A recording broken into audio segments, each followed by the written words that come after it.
Sheryl Crow is such a super talent. Great. We're doing musical people now that we're music guests on the show.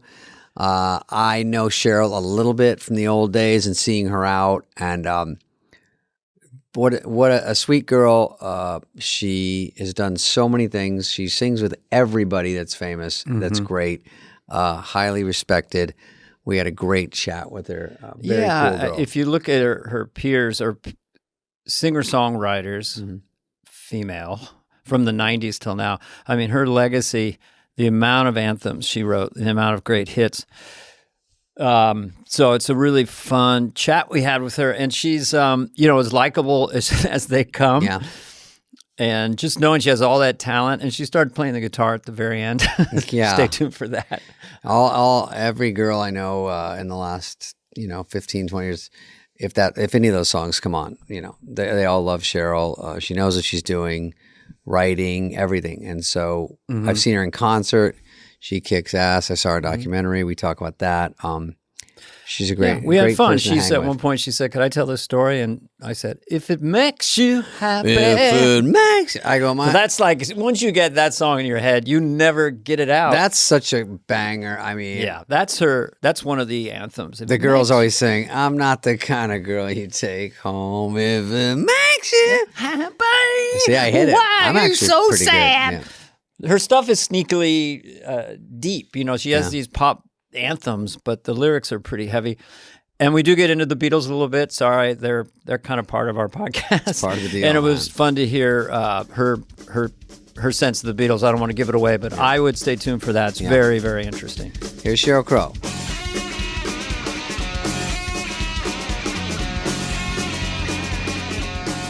I want Dana to come see. Dana, look, I know Sheryl, you dick. Oh my gosh. It's been 3,000 years since I've seen either one of you. Hi, Sheryl. Weren't you at the 40th? Hi. You were at the 40th, weren't you? Yes, I was. I Yes. was. So that's when we last saw each other. When was that? 2016, I think. That was 40 years into SNL. Yeah, I know. It feels like, yeah. Sheryl Sheryl Crow is with us. I just like to say this. 32 Grammy nominations, 9 wins, and 50 million albums. There. Just to remind everyone what the fuck is going on right now. Yeah. Sheryl. Let me put on my glasses so I can see you. Okay, yes. You She's both like, are wait. looking very well. I'm sorry that your listeners can't see us visiting with each other through our camera screens. I know. Even though this is all audio, I spent about 45 minutes on my chair and lighting and stuff. I don't know why. I spackled my face. You I got your teased my guitar. hair. It's back there. The hair's looking great. Oh, Dana, Look I've at always Dana. loved you. Dana looks like he's in solitary confinement. People This can't room see is that. empty of void, but my son had all my son's models and little army men are in a plastic container and the laptop's on top of it. So it's very nostalgic when I do this. Oh, He's 28 now, but now I I'm know. seeing What, Dana, what is that room that you're in that has no art on the wall? Nothing. Is it everything must go very sale? personal. I have sleep paralysis, so I have to sleep in an empty house because they'll come for me. I have it. Are you, Yeah. Okay, I have sleep paralysis. How often? I have not had it in a while, but now for a long time I would have it almost every night, and I would have it periodically through the night. And what's weirder, and I don't know if you have this, I'm sure this is so interesting to your listeners. Do you ever have sleep paralysis on an airplane? No, I can't sleep on an airplane because I'm too terrified no matter what. Even I just watch the computer and check the pilots. But so you go to sleep on an I sleep airplane. like a damn baby on an airplane. Well, if you You're had any lucky. other, the sleep paralysis is basically you feel like something's attacking you invisibly in the night, or there's a weight on your What? chest. It's like a waking nightmare, kind of. you can't wake yourself up, and yet you think that you're Awake. Like you see Yes. people in the room moving, and you're trying desperately to get them to wake you up because you're paralyzed. Yes, you can't move. And the thing that got me, it's the first time, San Ysidro Ranch in Montecito, whatever, lifestyles rich and famous. Yeah. And just woke up, or I had that pressure on my chest, like something was crawling on top of me. And then I kind of went, okay, that was a dream. Used the restroom, went back to bed, felt I was as awake as I am right now, and then came back again.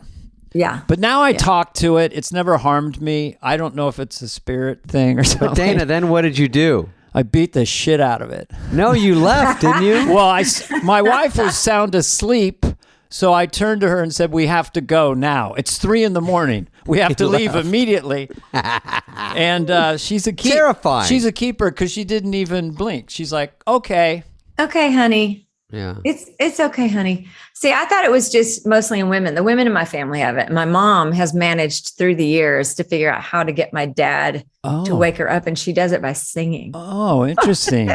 Well, you're in Nashville. Isn't that full of ghosts out there? That's kind of. Isn't it full of ghosts, like old country singers and stuff? I mean, walking around in the Civil War, lots of Civil War ghosts in Franklin. Oh, it's never a dull moment down here. And we live in the rainforest, except for when Cheryl was in Guitar Center. It does look like Guitar Center in here. She has 30 guitars behind her.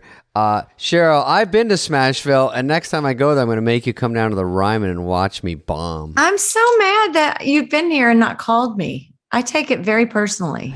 You know, the last time I saw you lived somewhere in the canyon. Yeah. If you had some beautiful house. I lived right It was next, like a couple of houses. right next to Runyon Canyon. Okay. And I won't give you the address because somebody else that's kind of high profile lives there now. However, that being said, I used to have wild parties at my house. And I don't know if you remember this. And this, I've only been thinking about it lately because of Salman Rushdie being in the news. Not to mention, we just played Chautauqua. But so I'm sure you know what happened to Salman Rushdie. So Minnie Driver and I decided, this is years ago. I'm trying to think of what year it would have been. Salman's usually my +1 at parties. Continue. He is. He is fascinating. Anyway, we said, let's have a New Year's Eve party together, and you can invite 40 people and I'll invite 40 people. Ooh. And that was going to be it. And by about 11 at night, there must have been 800 people in my house. And one of them was Salman Rushdie. And it was right after his book had come out, and there was a bounty on his head. Oh my God. And I'm just like, really?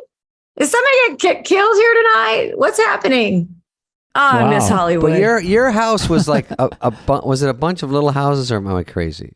Yeah, there was a big old Spanish house, and then across the driveway, which is the house I bought, and then right across the driveway on the same property were 2 other houses that were really old. One was built in the early 1900s, and the other one was built in 1887.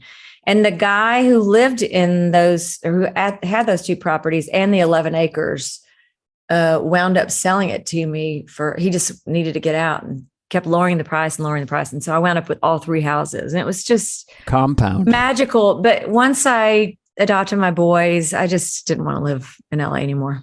Dana, I understand. Dana, I knew Cheryl Suzanne Crow a little bit. You know everybody. His Rolodex is metaphorical Rolodex. We used to run around in the same crew. No, we did. Courtney I know. And yes. Jen and, what was that peer group? Was it kind of like the little club? Courtney Cox? Courtney Cox and Kid Rock was around. I was around with Kid Rock because of it was during the Joe Dirt times when I saw Cheryl the most, and we call him Bobby, which I don't know, it's kind of gross, but we're always like Bobby Bob. But Kid Rock is a buffoon. He's hilarious, and we would all go out, and then I would run into Cheryl with all those other people, and she was always nice, and she was always friendly, and obviously being a superstar, but had a lot of fun. She has a great voice, and she has a great singing voice, but she has a great voice too. I've heard it. And it was fun. I just watched your whole documentary, and so it's just weird to have you pop on right after, because I finished it this morning. Oh, you did? Oh, yeah. It's great. It's kind of a tearjerker for some reason. I have it on in the background right now. I just glance at it and then glance at it. It's never a dull moment. It's brilliant. I put it up there with Top Gun. I put up there with Top Gun Maverick. By the way, can we sing Top Gun's praises for 10 seconds? Did you see it? I did like Top Gun. I don't know if what? Cheryl, it's shockingly good. Like my wife, both flip for it. It's like the new one. The new one. It was so good. Here's how I'm going to connect it and see if you guys connect to this. I connect it to Roman Holiday with Gregory Peck and Audrey Hepburn. Interesting. The reason Not is a lot of people it's have done made a that lot, but connection. they did it better than anyone else. You invest in the characters, invest in the story, and then there's 7 minutes of Hans Zimmerman soundtrack with kind of people hugging each other and giving thumbs up. And that's the part that gets you. Anyway. Wow. That's it. Okay, I'm going to go back and watch it. I dragged my boys to see it because they had no attachment to Top Gun. Mm-hmm. And I was kind of skeptical, but I'd heard how great it was. And we loved it. I mean, it was such a good old fashioned plot driven movie. Yeah. Anyway. How old are the kids? My kids are 15 and 12. Oh, right in the pocket there. Oh, okay. That's perfect. Yeah. Yeah, they seriously don't think I'm cool at all. It would be weird if they did. No one's ever thought Cheryl Crow's cooking me pancakes. Yeah. Tell them to watch the documentary. They'll see how cool you are. Do you think I should let them watch it? I don't know. I don't look at it from their eyes, but it shows how tough you are, how hard you bust your ass, how good you are.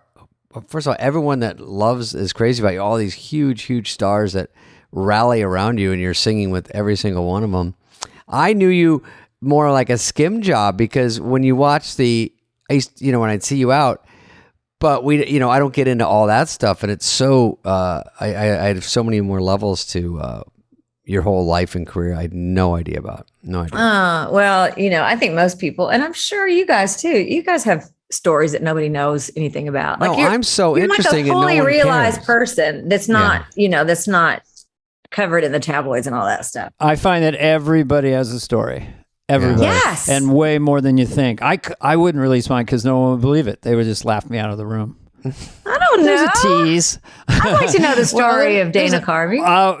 When I come to Nashville and we go around all the Main Street and we go in the bars, we see all the incredible bands, I'll tell you everything you want to know. So my new best friend is Sheryl Crow. I just want to make that announcement. And make it clear. So the thing I got from the documentary, which I recommend to everybody because it's such a human story, is how hard you worked and how driven you were.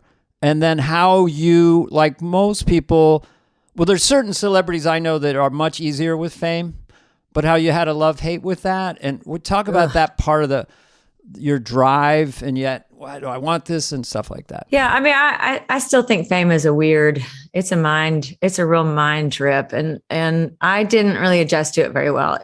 It for me, instead of it being fun and something I could kind of navigate and manipulate and use to sort of build my brand, which was not people didn't talk about brand back then. I know. Instead, for me, it was pressure. It was pressure, and it was a source of my.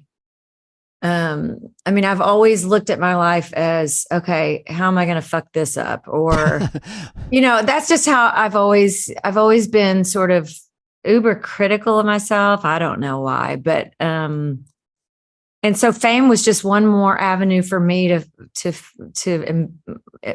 fall short or embarrass myself, or, it becomes this thing like suddenly you're invited to the party and you're like with all the cool kids. And then you get this weird panic that when is this going to stop? And, I wasn't at that event, or I should have been at that, or I wasn't included. It's just like, it's another level of panic. It was for me, at least. Cheryl, you get reminded all the time. You were saying it in the documentary, and you're saying it now. I would in tiny ways, you get reminded. Like you go to the Golden Globes and you're sitting 8 rows back where you were the year before, and you're like, is that weird? That part is kind of funny. Or there's so many little things you keep getting checked, like where you are in the food chain. And Vanity Fair party, they invite you at 9 or 1 a.m. You're like, wait a second, does that matter? And they're like, well, you can't go, and you can't bring a +1 this time, or you can, and all that stuff is someone's in a room deciding your fame level. And I know. And they're all the pictures of people on the red carpet, and you've gone out of your way to look hot, and you're not in the pictures. Or they'll say a press announcement of who came, and you're not in those 10 they mentioned. You're like, oh, okay. Well, I was going to say, and one other thing, I find that I still see my name in the press and it'll be misspelled. Oh. And I'll just go, okay. Do they misspell Crow or Cheryl? They do a C? Cheryl. They can't get any of it Or right. sometimes it'll be like an E on the end of Crow. Yeah. Anyway, it's all, Fucking that's rookie the mistake. part, that's the part that was so, once I moved, and especially once my boys came, and really, truth be told, after I got diagnosed with cancer, all that stuff just kind of went out the window and seemed ridiculous, That same thing happened to me. It happened to me twice. Once with a health issue I had, botched bypass, but it feels good now. And once when I was picking up my son and he went in for the play date, he's like 9, he comes out, he has a severely fractured wrist. Oh my gosh. It's just like going at a right angle. So we had to drive him to the hospital. And in that moment, everything got real clear, Yeah. I read this thing recently based on what we're talking about. And I can't believe I would read something recently that would be helpful in terms of getting dinged in show business. Yeah. The people who criticize you are doing less than you. Ooh, I like that. Isn't it good? Because we would That's never good. judge you. We know what the work that goes in. I don't ever think of anybody who's hot or not. I just know they have a story and they're talented and whatever. Yeah. But do you go on social media at all and look around? And David's good at it. My assistant's sitting over here. I'm totally embarrassed, but first of all, I'll say that my kids say I was born in the 1870s. I am so not tech, but also I have nothing to do with social media. That's not true. That's not true. I'm involved in my social media, but I don't know how to go on it. I don't know how to post.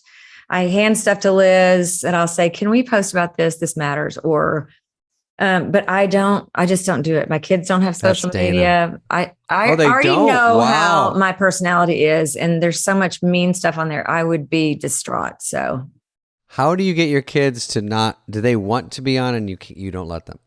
Well, my 15-year-old, initially about when he turned 12, started begging me for Snapchat. Of course, for sure. About 12 and a half. And all of his friends had Snapchat. They didn't have Instagram. They didn't have whatever else that you have. What else is there? Didn't have TikTok. I know, I'm sorry, but didn't have TikTok. And then is that weird? I am weird. I love Upworthy. I love that I can get with. But anyway, so he asked me for his 14th birthday if he could have Snapchat. And I said, oh my gosh, buddy, you don't have to ask for it for your birthday. So he got that. I mean, that's the weird one because you can't check what they're doing, but there's 1,000 Sneak ways. chat. It is sneak chat. Mm-hmm. There's so many ways though to see all the TikTok stuff on YouTube, and we have all the parameters. At a friend's house, and yeah, you can't hard to control. My that. daughter is actually grew up. I don't know where you were in Missouri. She's in Springfield right now. Oh, and not far. Yeah, so that's where she's growing up, and so Brad Pitt's I think it's nice. It's nice there, right? It is nice there. It is. My brother went to college there. And I've tried to keep her there as long as I can in a bubble before she comes to stay in LA sometimes because I can tell it's getting scarier and scarier of how terrifying it is for them to open to that world.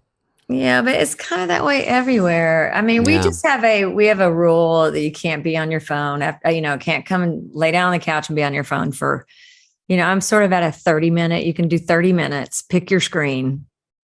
And I look at my screen time. It says I'm on 22 hours a day. I'm like, we can pump those numbers up. I know they do. They admonish you. Your phone says you're down. You're down this week. Your usage is down. It's like, fuck you. Why aren't you on it more? I'm What's wrong with you? What can we do to get you sucked back in? Yeah, come on. Anger really sells, man, and outrage. But I don't look at it. I get way too sensitive. If I see one negative thing, or were you ever funny, or whatever they say, I'm kind of bummed out, and it makes me mad that I even am affected. But I don't listen or watch anything I do, essentially. I don't like to see, hear, or feel anything. Me neither. Plus, I'll tell you the one thing about making a documentary when you're 60, right? Sexy is that 60. You see all that old, I'm 60, I turned 60 in February. You see all that old footage of yourself and you still think you're that person. And then it comes back over to an interview with you and there you are in the chair and you're 60. And I don't want to see it. I like to think that I'm still like in my 30s. Hey, I'm up the ladder looking down at your age going, not bad. But you're right. How do we compete? we're all so cute. Everyone is essentially all humans. All humans are cute. We get cuter with age. In their 20s. Adorable. But everybody's really cute in their 20s and 30s, but it's hard to, compete. What about with Cheryl at Woodstock? Dana, I watched her. She was in the Woodstock one. I watched it because they said you were on it. And so I watched the 1999, that one? Yeah. Well, wherever you had a full-blown mullet. I did. I was wearing, let me just tell you. Please. This is a total aside. So I have these wonderful hair pieces I can clip in my hair, right? Nice. Not wearing them now, but if I go on stage or whatever. And I have clipped them on both my boys so that they'll look like Tommy Boy. Wait, what? I mean, Joe Dirt. Sorry, Joe Dirt. Oh my gosh. There's so many. That's all right. Joe Dirt. Yes. Joe Dirt is a big Halloween costume. Yeah, it is a look. That's cool. Oh my gosh, I love it so much. But yeah, that documentary 1999, the Woodstock I watched part of it on the airplane a couple of days ago and I had to turn it off. It was so disturbing. And I remember it. I remember how awful it was.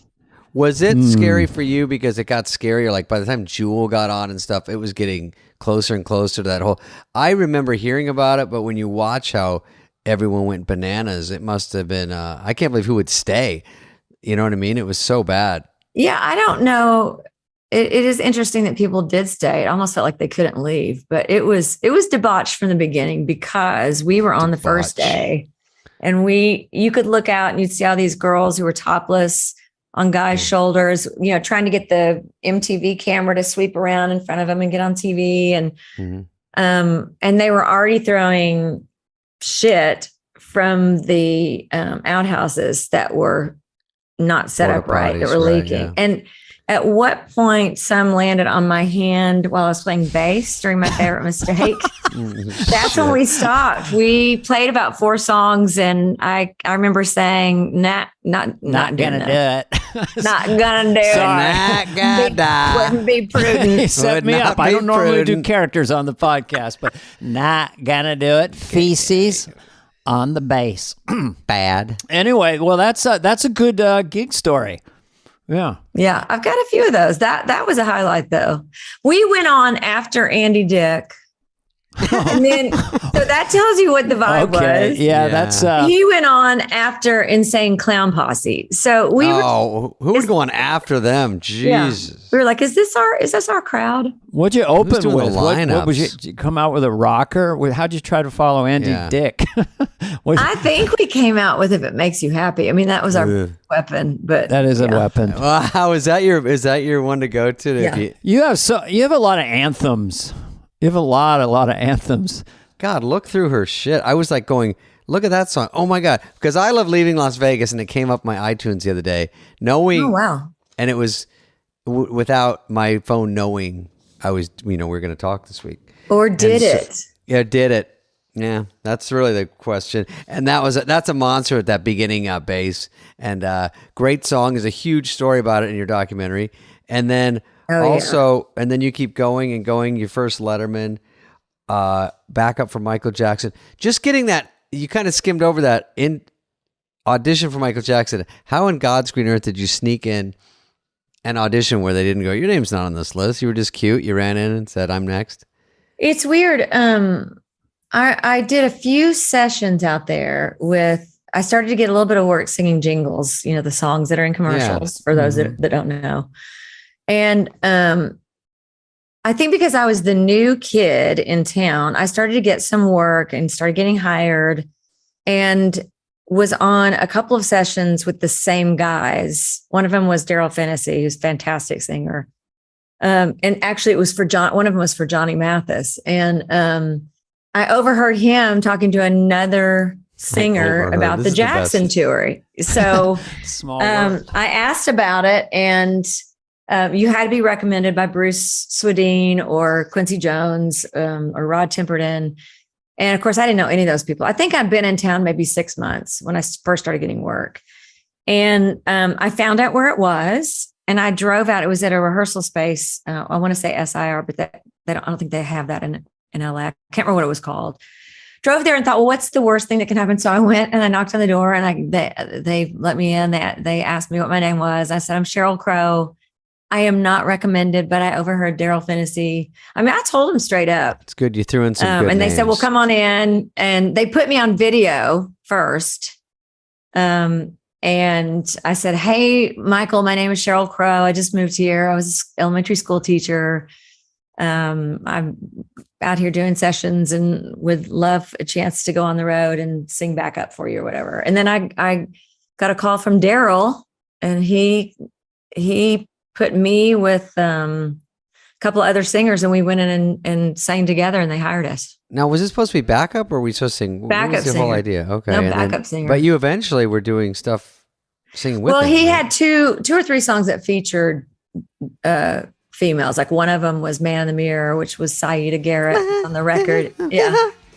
Oh, and I Can't Stop Loving You was that also Saida? Yeah. I just can't stop loving you. Yeah, that one.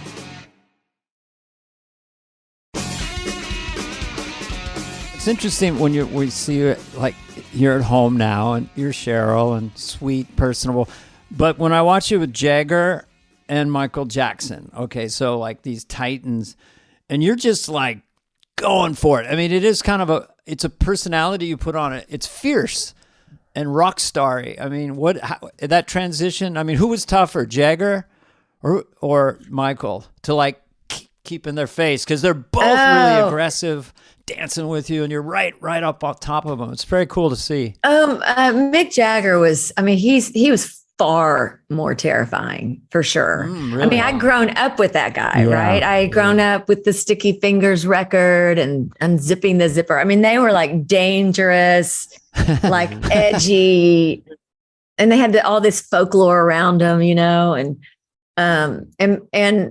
by the time I got to sing with them, I mean, I'd seen them live a handful of times. I mean, that was like, that was the bomb. I was so afraid, and I threw up all day. I was a nervous wreck.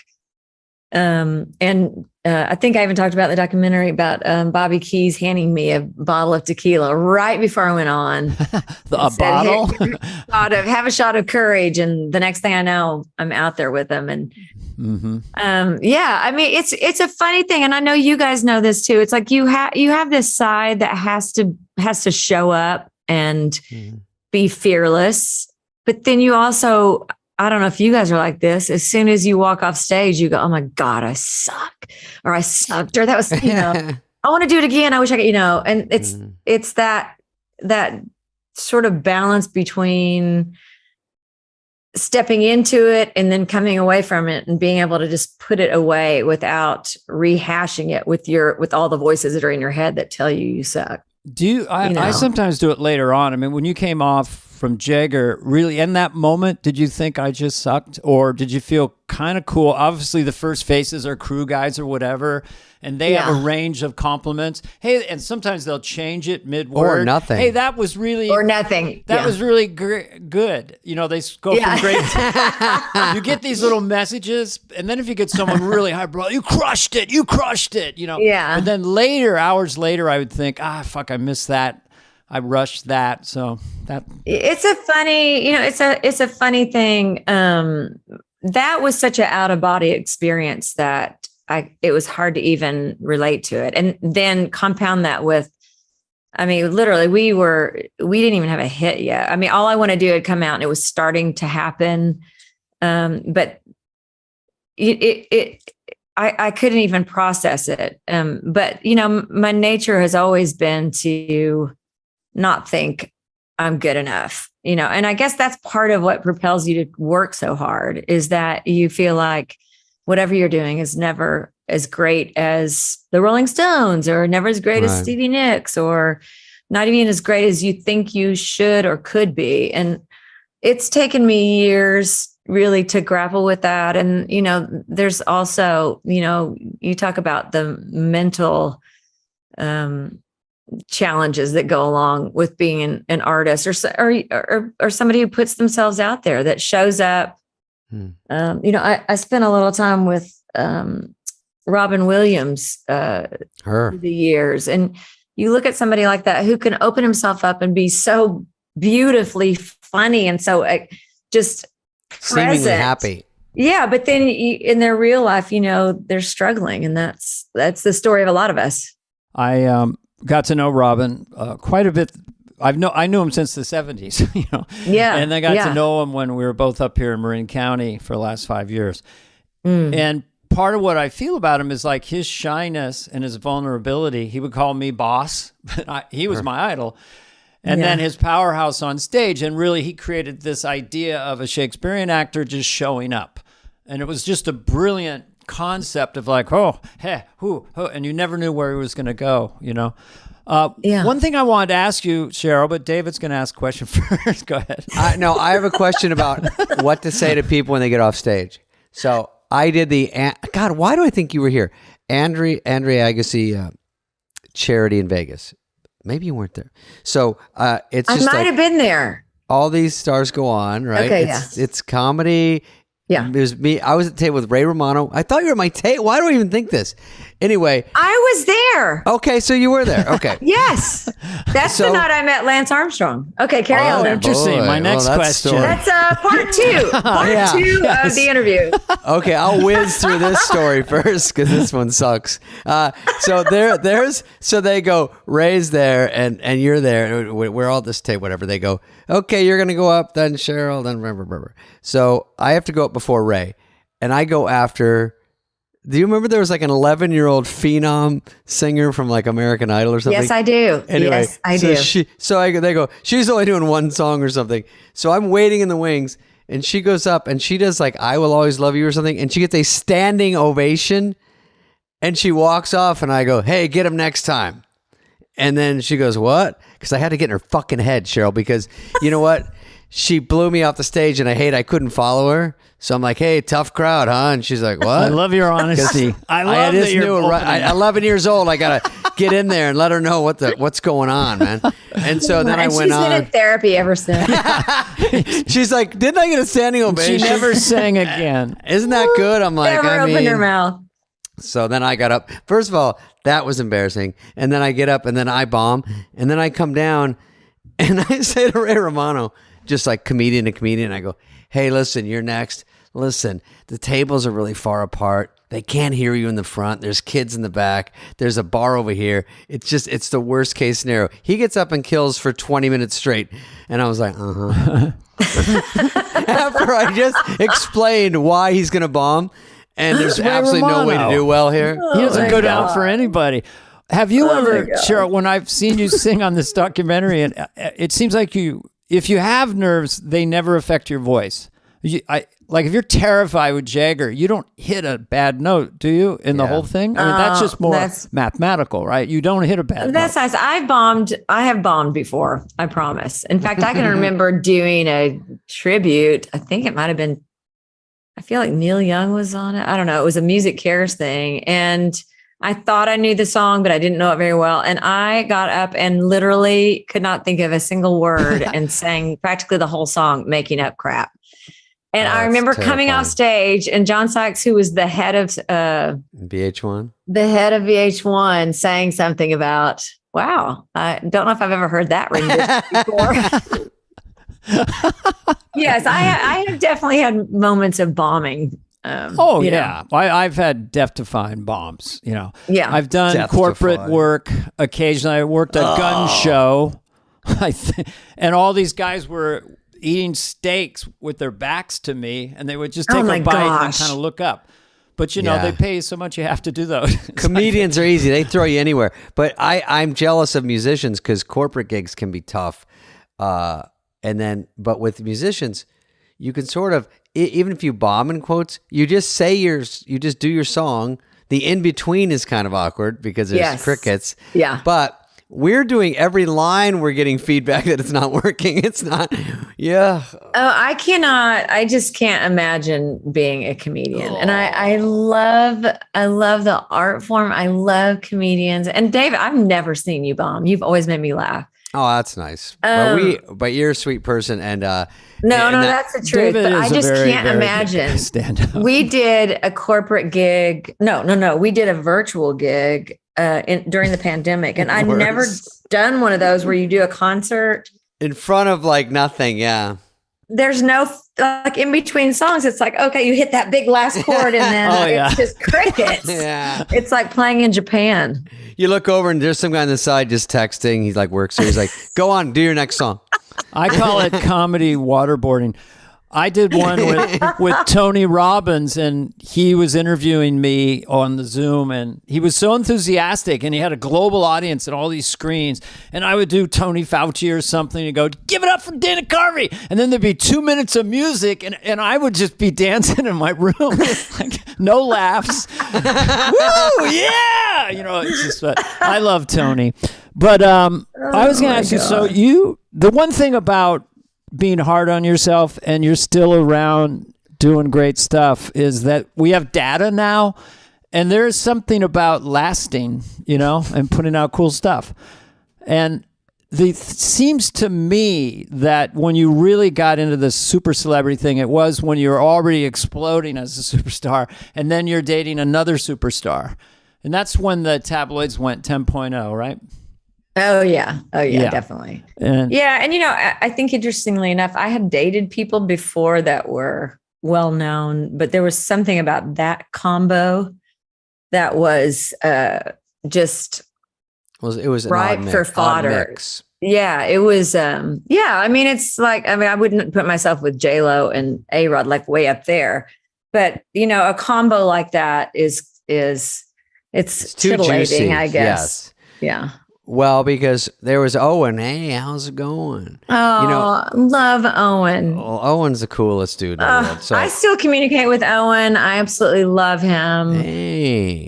Just, you know, and I mean, I've been really fortunate, and I don't really have anything bad to say about Lance at all. I have been really fortunate to be with the people that I've been with, and I wouldn't change it, you know. Yeah, I think. But I will say one thing. I did dream last night that I married Brad Pitt.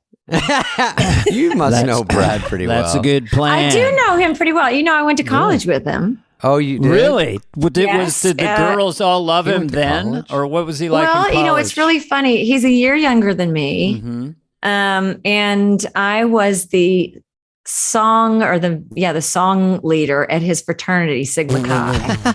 Yes. Really? So I went over and I would work with them with their we had, I can't remember what it was called, Greek Week or whatever. Oh, so I was like their coach or whatever. But I knew him from campus running around. I knew the girl he was dating. And you're always friendly. He's from Springfield, where your daughter is. Yeah. Always friendly. And I've seen him through the years. He's a good dude, man. I swear he sort of takes an odd beating out there over this divorce thing that never ends, but I've never seen him not be cool to people, not be nice to people. He seems like the most down to earth. He's a nice person. Big of a star as he is, gives everybody time. I don't know how he does it, but he keeps getting roughed up. I mean, that's a divorce for you, I guess. I don't know. The energy around someone like Brad Pitt, and I think part of his shyness or reclusiveness, he's not really readily available, and it almost like Clooney was with Matt Damon and Brad Pitt, and they're at some film festival in Europe, and Clooney just said like he and Damon just disappeared as soon as Brad Pitt showed up. So this other level of being a true sex symbol and a really brilliant actor is just this 10.0. Well, David, you know how that is. Being a sex symbol is very Cheryl, I'm glad you brought that up. David and the ladies have a nice life arrangement. Is a struggle. But you know, the truth is also when you're dating, like you were saying, if you date someone in the business, like you almost have to date someone like an Owen, because like that song even says, are you strong enough? Like, first of all, the tabloids don't care when you date a normal person. So it's not as big of a deal. And people think you're not even dating. They don't know what's going on. And then they only jump on it if it's someone they know, and like together it equals like 5 stars. Yeah. It's like 2 celebrities equal 5. So it's like you see these people on like reality shows. Together they make 1 actual star. So that's why they always date each other. Someone from The Bachelor dates someone from this one. Well, the cynic kind of thinks, is it an arrangement, David? Is it sort of like, hey, let's date for 3 months. Our profile will explode. You two should get together for 6 months. That's why I'm going to marry Brad Pitt, because I feel like that'll put me actually at least a 5. Oh, you'd be huge. Yeah. You and Brad you two Pitt, guys, people couldn't deal with it. That'd be crazy. I love my life. I don't want to get married. I love my life. You don't want to get married? That's crazy. No, I would just want to sleep around. Yeah. All right. Now let's unpack the last part of our podcast. I'm going to make sure my kids listen to this podcast. Yeah, good. Hey, women should own their sexuality. They should be able to do that too. They should, but I got to be honest with you. 9:00 at night. Yeah. I'm like, that's REM sleep for me at 9:30. I'm out. If the guy's ready to rally from 8:50 to 9, if it's not in that window, beat it.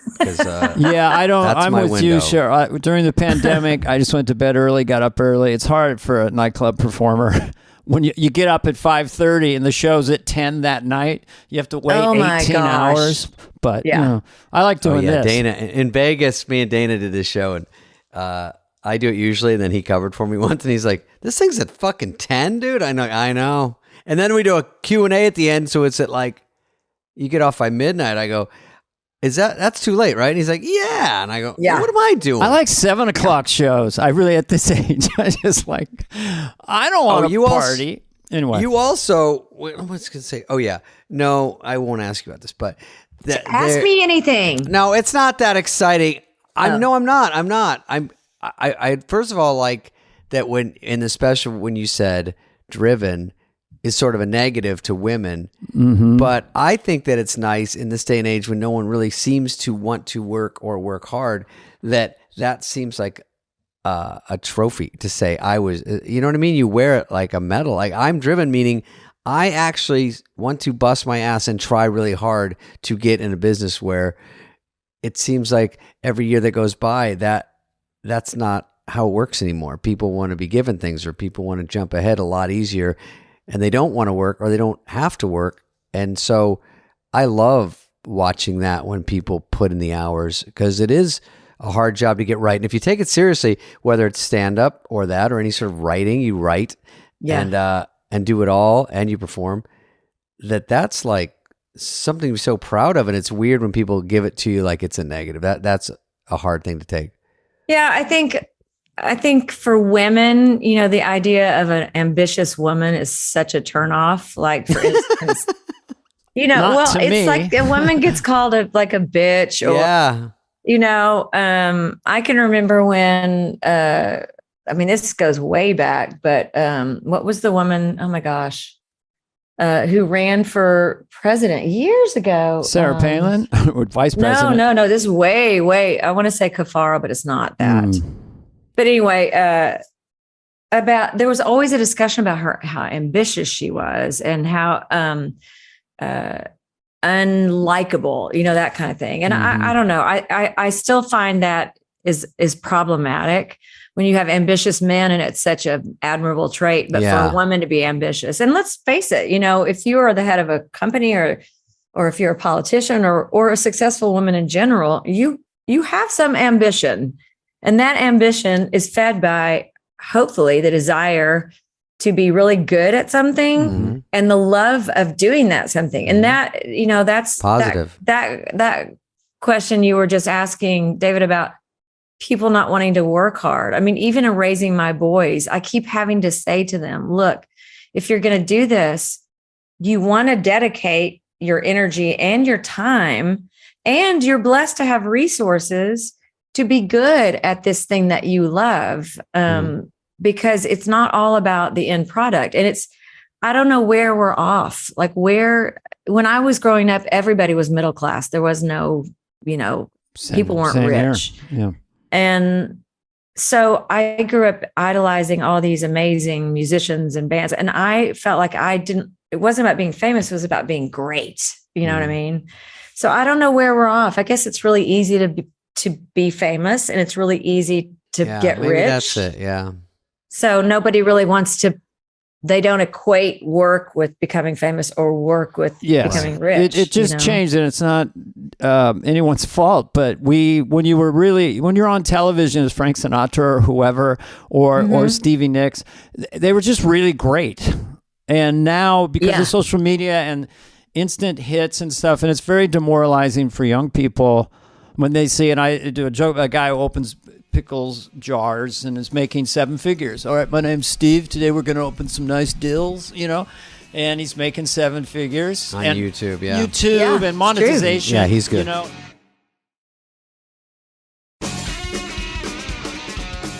Interesting enough, you might. This comes back to you. So the corporations or the big music publishing companies are now buying artist catalogs. They obviously got Springsteen. They got this.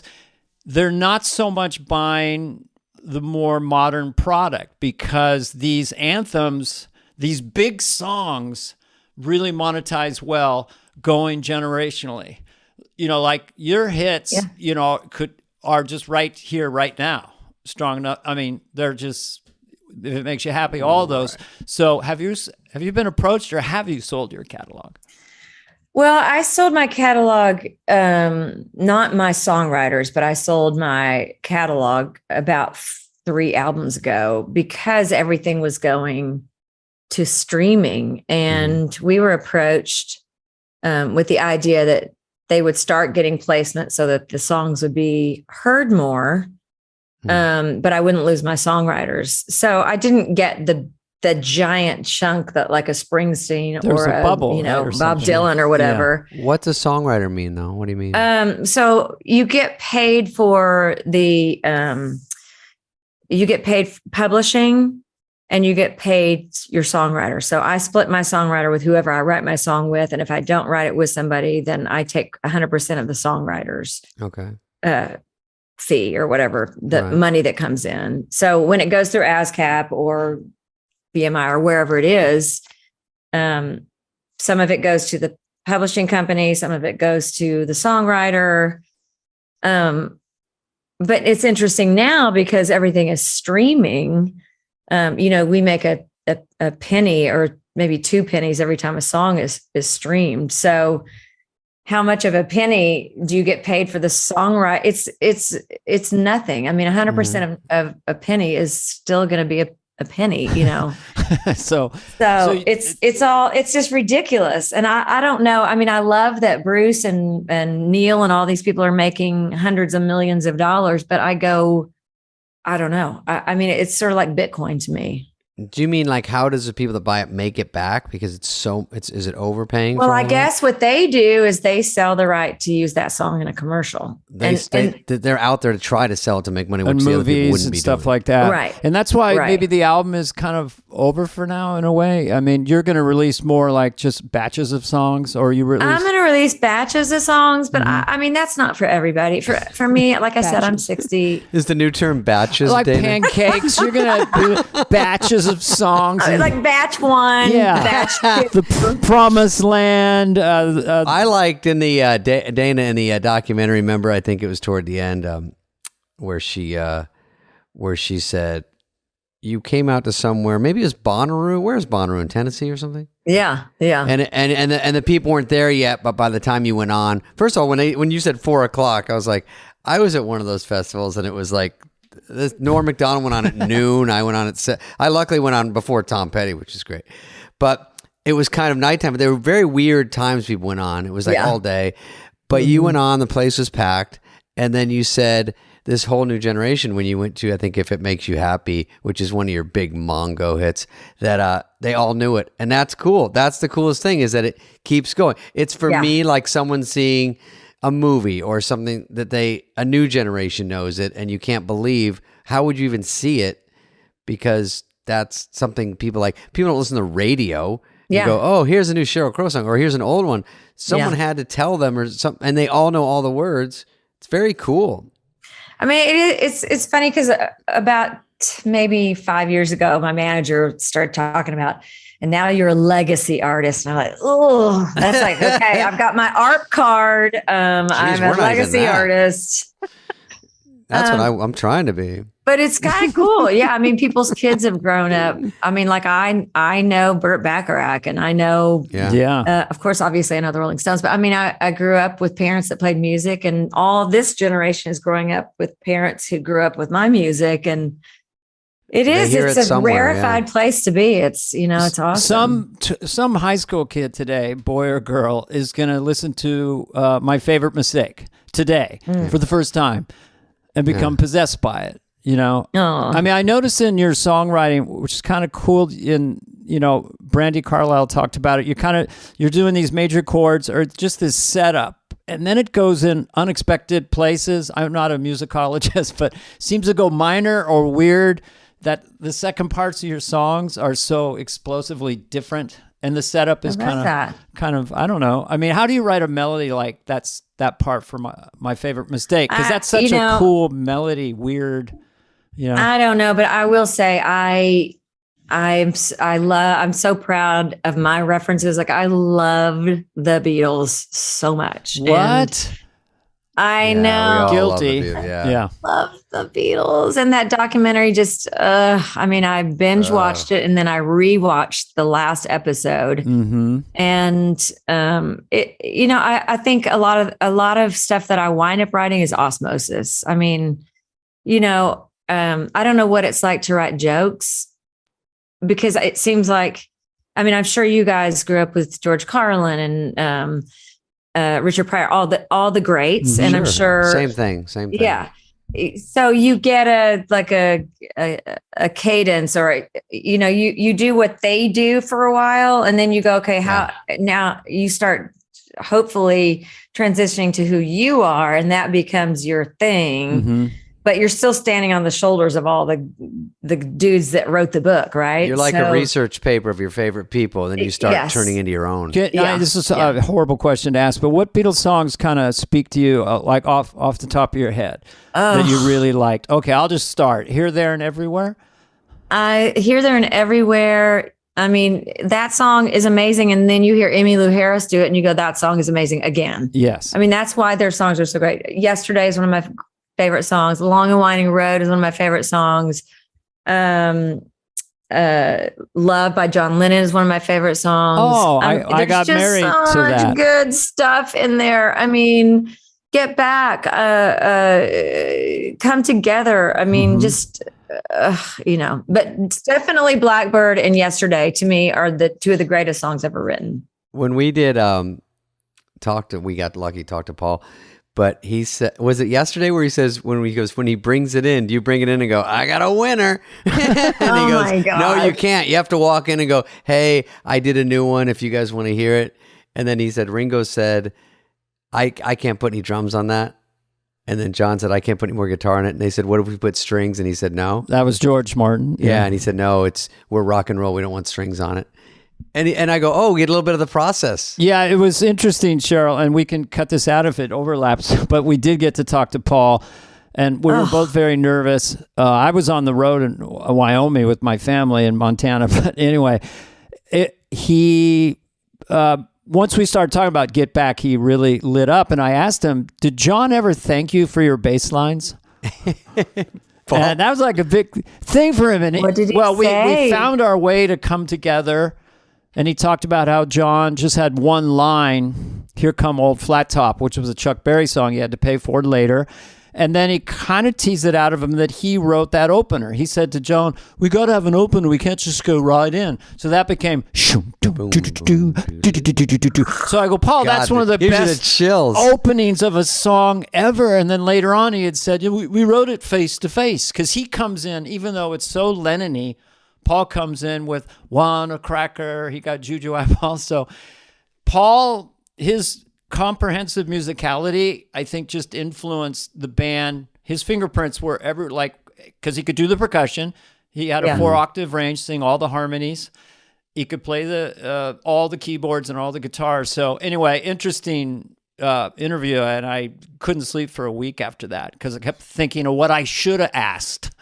I see. I would have just loved to have been in the room, fly on the wall, listening to you guys interview him, because that was one of the things about the documentary that not to be like all woo woo and stuff, but watching them in the room and the musicality of all four of those guys. Yes. Like Ringo never played anything that didn't feel exactly perfect and right for the song. Yep. For the song.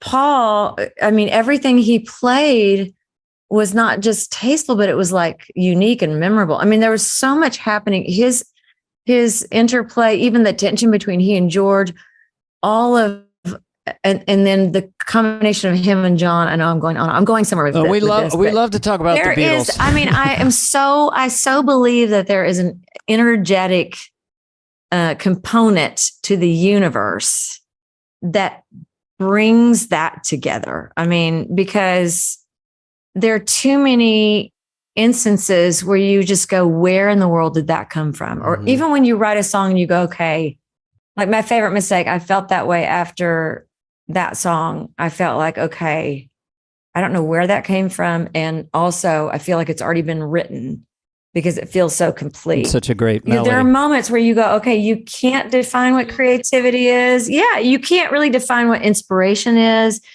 but it is a real thing. And that to me is like, okay, that's just God. I mean, however you want to define that energy that is unique to you. And I watched that in that documentary, that energy that no matter what was happening between them, it all was part of the outcome. I don't know. I guess the older I get, the more I get into the idea that these things aren't accidents. You're tapping into something. Well, Dennis Miller, who's a big Beatle fan, he said it this way to me. He goes, Carvey, I can understand, Led Zeppelin, okay? I get Pink Floyd or, U2 and all that. But for the life of me, I can't understand the Beatles. How does that happen? And it's lightning in a bottle. What was sweet about it, Cheryl, and it'll be on the podcast, is that he still has this love of John, and there was he loved that you could see them joking around with each other. Yeah. Even though John was taking the piss out of him a little bit, there was a bit of a competition going on because Paul had Long and Windy Road. He was on this upswing, had a ton of songs, and John had to bring Across the Universe to the album, which is insane. So mind blowing. It's like a left, it's a right, it's too much. I mean, if the amount of hits, you could retire off that one alone. I know. It's unreal. If he just wrote Here, There, and Everywhere, he'd be a famous person. But I can see your influence in a good way, but you have your own Sheryl Crow brand. But I think you do write songs. I'm sure if you've met Paul, and I'm sure he's a fan of your music. That's pretty trippy, right? I don't know if he is or not, but I did. It's kind of funny. I did meet him when I was doing Fallon in the NBC building. And it's funny because I have so many memories. I mean, certainly from doing Saturday Night Live. That's right. Of being in that building and getting to meet people, Oh, yeah. 3 times on SNL, Sheryl Crow. 3 times on SNL. That's a hard one to do. They have the choice of anyone at all times, and to get asked back 3 different times. I had to sleep with Lauren like 11 times. Oh, I've been there. What did Lauren say to you? I'm still sleeping with him. I don't know why. I don't even know. Just I'm in the habit. So you'll be doing If It Makes You Happy, and that'll be your first song. Maybe something we've heard of. Maybe right. Second song you pick, Dealer's Choice. Here's what Paul said to me about you, Cheryl. I go, Paul, who do you like contemporary? I like Sheryl Crow. She's got a good thumper. She's got a good, bassy, and goes guitars and harmonies. She's a big vocal, a big voicer. Sorry. You didn't say that. Don't. She's freaking out. Don't say that. I'm freaking out just going, oh my gosh. I'm sure he loves you. I wish I would have recorded that and then posted it like he actually did say that. If it makes you happy, why are you so sad? It's one of those turns John and I would do. It's like a big old chorus, makes you happy. You think, it makes you happy. Then why are you so sad? It takes the carpet out, and that what keeps it going, It gets you all willy-jilly. I don't know. Okay, I'll do it all day. That's incredible. That's incredible. I do it just to be with Paul McCartney. Will you call my voicemail and just leave that on there for me so I can use it? This is Paul. Phil's not here right now. I can't do it. But Dana, yes. I got to tell Cheryl before we let her leave and go back to Nashville. She doesn't want to leave. She wants to talk about. She doesn't want to leave. I don't. I have to tell her that when I'm looking over these songs, first of all, I like that. I'm trying to look at my favorite ones just for absolutely no reason. But If It Makes You Happy, I like that you work in Mosquito in that one, because it's hard to get into songs. Sorely unused pop word. Yeah, it's very, very underused. And I have to say, and this is a dumb story, but when I was with Kid Rock, one of his albums came out, and we were hanging out more, and he goes, I think he was up against Pink when it came out. I don't know why I remember this. This is probably a lie. But so he's driving. You can attest to this. If you're in a car with him, he's playing his album. If you're in his house, he's playing his album. If you're in anywhere, he's playing a video of himself. So he goes, "You got to hear the new album." And I go, "Oh," and then he played the whole thing.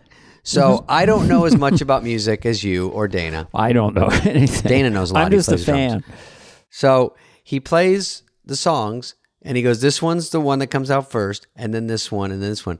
And then fucking Picture comes on. And I know nothing, Cheryl. And I go, "That's fucking great." And I go, "Play that one again." And he goes, "It's with Cheryl." And I go, "God damn, that's catchy. That is so good. And she's so good in it." And he goes, "Well, that's going to come later." And if I'm not mistaken, the first two songs did okay. And then Picture blew the fuck up. Is that possible? It exploded. It's so good. It's and you so know what good. he said, which was funny? He said, after we recorded it, he said, "That's going to go to number one." I was like, "Really?" Oh, that's so cool. And he's like, "That's going to go to number one." I'm telling you, it pops up my iPod all the time, and it's so fucking good, and you're so great in it, and I just go, God. And I know he takes a beating out there, but he can sing, man. He gets it right, and that one he got right, and he's got a lot of great shit out there. Yeah, and How did that happen? He knew he had it and came to you, or you had it and came to him, or what happened? oh no, he had it. In fact, I didn't write nearly as much on that as he did. I mean, and he's super like when he's in the studio, he is fearless, man. I mean, he has listened to so much great music and can play a lot of things. And he's really masterful at getting his ideas down. And he knows it back and forth. He knows. Yes, he does. And he's also very savvy when it comes to what he thinks will hit. And yeah, it's funny. I used to bust his balls because he goes, "Hey, I got this guy wants me to come play his birthday party. Give me $50,000 to come sing." I go, "Does he give you another 50 to get off?" Because he'd play, we do karaoke at my birthday party, and he goes, "Maybe I'll get up with these guys." I'm like, "Maybe it's gonna within seconds." So he would sing karaoke, and then that was for the next 3 hours. I don't know if you ever came down to in New York. I think it was in the late '90s. Maybe we would show up once a week at Shine, which was a club downtown. And we do all covers. And any given night. Oh my God, how fun. Mike Mills, Stevie Nicks sat in with us. Keith Richards sat in with us. Anyway, Kid Rock came down. And it was the same night that Keith sat in. And he kept yelling Keith's name. "Keith Richards, Keith Richards." And Keith got really mad, like irritated. He's like, "Quit saying my fucking name." And at one point, I'm just like, okay, I'm not sure how to manage, we're doing all these bad 90s covers. Wow. But he's a lot of fun. And I will say that Picture is one of the most covered songs in karaoke in the world. For sure. So that is, one of my claims of fame. Wow. I'm telling you, and on top of everything else you've done. And then I was looking at this and I go, "Oh, that's right. Picture on top of all this stuff." So just had to high five you for that one. That's so good. Got to high five Bobby for that one. Yeah. He does. I bust his balls all the time, but he is good. Okay. Traveling Woolberries. Wallberries. Yes. So past and present, if you were going to make a female super group, who would be in there? I mean, obviously you would put in Stevie Nicks. Obviously, I would put in Stevie Nicks, most definitely. Super group. 10 out of 10. Stevie Nicks. And I would ask Brandy, She loves you, and she's cool. Brandy is amazing, and she's a great songwriter, and she's just Joker. a kick-ass chick. Yeah, she's cool. God, who else? It's only 3. It's like Nirvana so far. I know. Bonnie Raitt, Emmylou Harris. Bonnie would be amazing. Emmy would be amazing. Linda Ronstadt would be amazing. I was going to say. Yes. I mean, young-wise, the Traveling Wilburys, each one of them had a huge full body of material. Mm-hmm. Yeah. So, because there's a lot of young people out there that will be. Who's young that you great. like? Oh, man. I love Maren. She's a great songwriter, great performer, great singer. I love Courtney Barnett. She's amazing. Mm-hmm. I love the Haim girls. They're great. Who list else? goes on and on. Yeah. I love Florence and the Machine. She's really interesting. There's a young girl named Cassie, I want to say. Anyway, there's a lot of good young female music out there. Sure. Yeah, it's hard to break through though. I mean, there's just so really much is. of everything. With everything is everything now. Yeah, it's true. What's in your hand? What's going on down there? Who, me? Yeah. Oh, guitar picks. Are you going to write as soon as this podcast is over, you're going to pick up one of those guitars and just go fucking crazy and write a masterpiece? Are you write a song about me and Dana? Yeah, just like podcasting with the lady and Joe Dirt. The lady. What is it? Oh. Did you forget how to play? What is that? I can't even hear it. Podcasting with David and Dana. Well, that sounded a little Patti Smith, didn't it? I liked it. It had a little punk to it. We'll get it on TikTok That's right away. cool.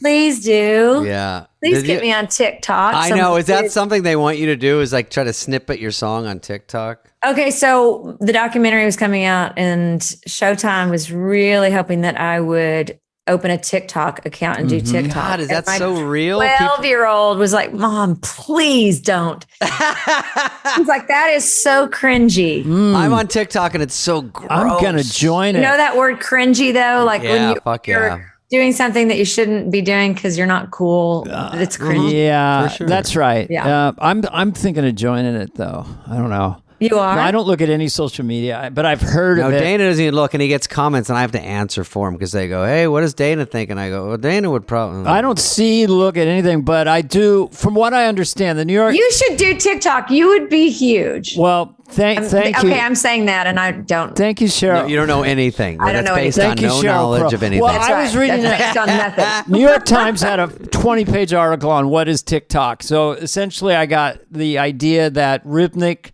musicality is shared. Like you make something, like if I did jump broccoli, then other people take it and go with it. So I don't know Yeah. if it is about Chopping audio broccoli could musicality Chopping catchphrasing. broccoli could work. She I chop. love Cheryl knows what it is. Chop. I do. I know, I I do. love it. Chopping broccoli. Yeah, I've said that in my kitchen to my boys, and they look at me like, "What?" We got to get your boys up to speed, man. Oh, my kids don't I like know. I me. try They to don't- turn them onto all the good They stuff. don't think I'm funny. They just show me You got to make Drake them watch and, Joe Dirt and Benchwarmers. And Oh, they're all. gonna watch Joe Dirt for sure, they'll and they watch need to Joe know who the church lady is for sure. and Wayne's World. They usually And are okay Wayne's with World, that. they need to know. Yes, they will. They will. Get them Yeah, up to party speed. on, yeah. dude.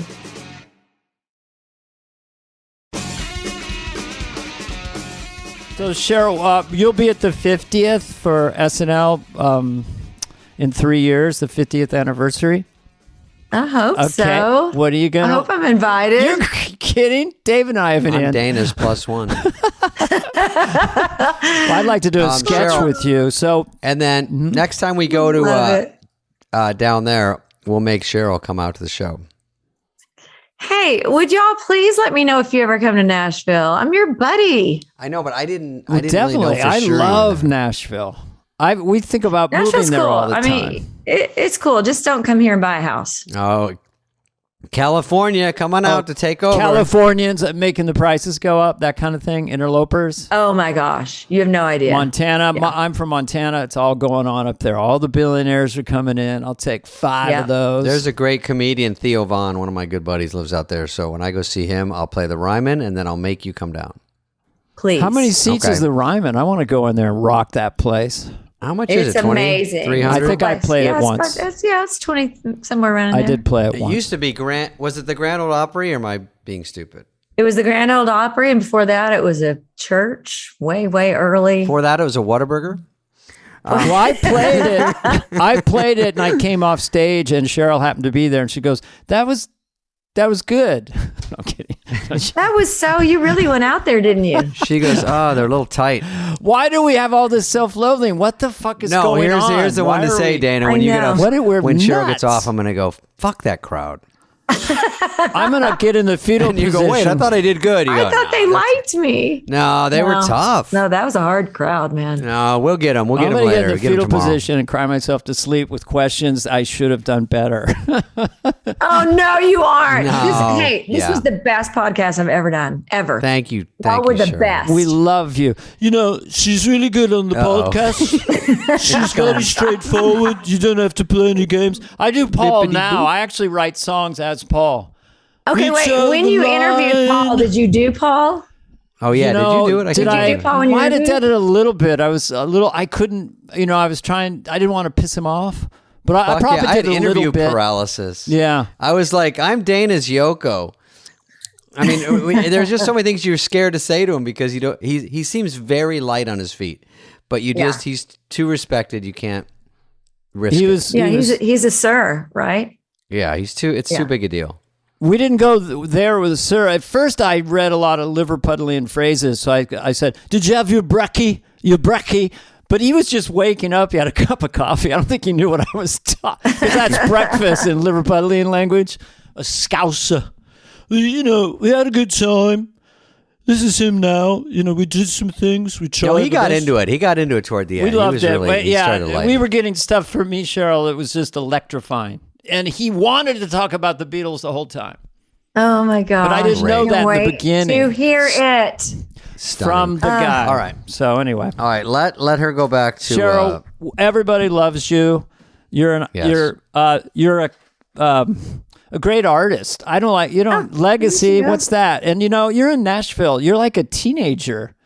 Yeah. A teenager, really? In Nashville teenager is 60. Country music does not have an age. That's what's brilliant about it. It's true. It does not. You do pop, rock, jazz. You do every style, but you also can do country. I have to say, I feel like I'm in my 20s. You look and like that's you're in why I your really 20s. like doing podcasts because as far as your listening audience knows, I look like I'm in my 20s. There, I said it. You look great. Your voice is still raspy and sexy, and then your singing is still perfect. Because I'm still smoking like a fiend. You're No, I'm kidding. You I'm stayed not. really fit even when you were touring. I was going to ask how you stayed so fit throughout your career because usually you tour a lot. I have to admit, it is genetic.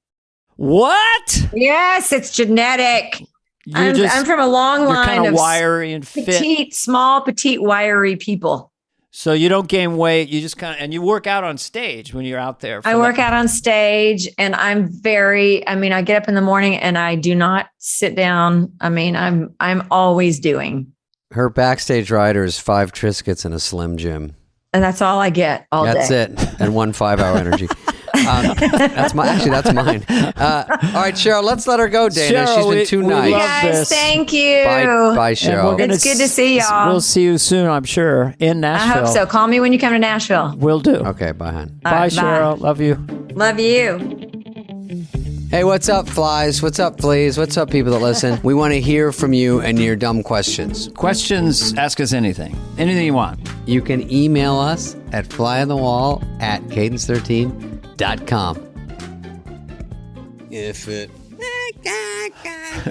makes you happy. Okay, I'm not even going to look at the question. Just you tell me. What is the Okay. question? This is from Ryan Sozen. Hi, Ryan. Hi, David and Dana. Okay, here it is verbatim. so far. I know you like a little ego boost to start, so love the show. They did say that? Yeah. It's funny. Yeah. I was wondering why you both chose stand-up over improv en route to SNL. Did you consider improv?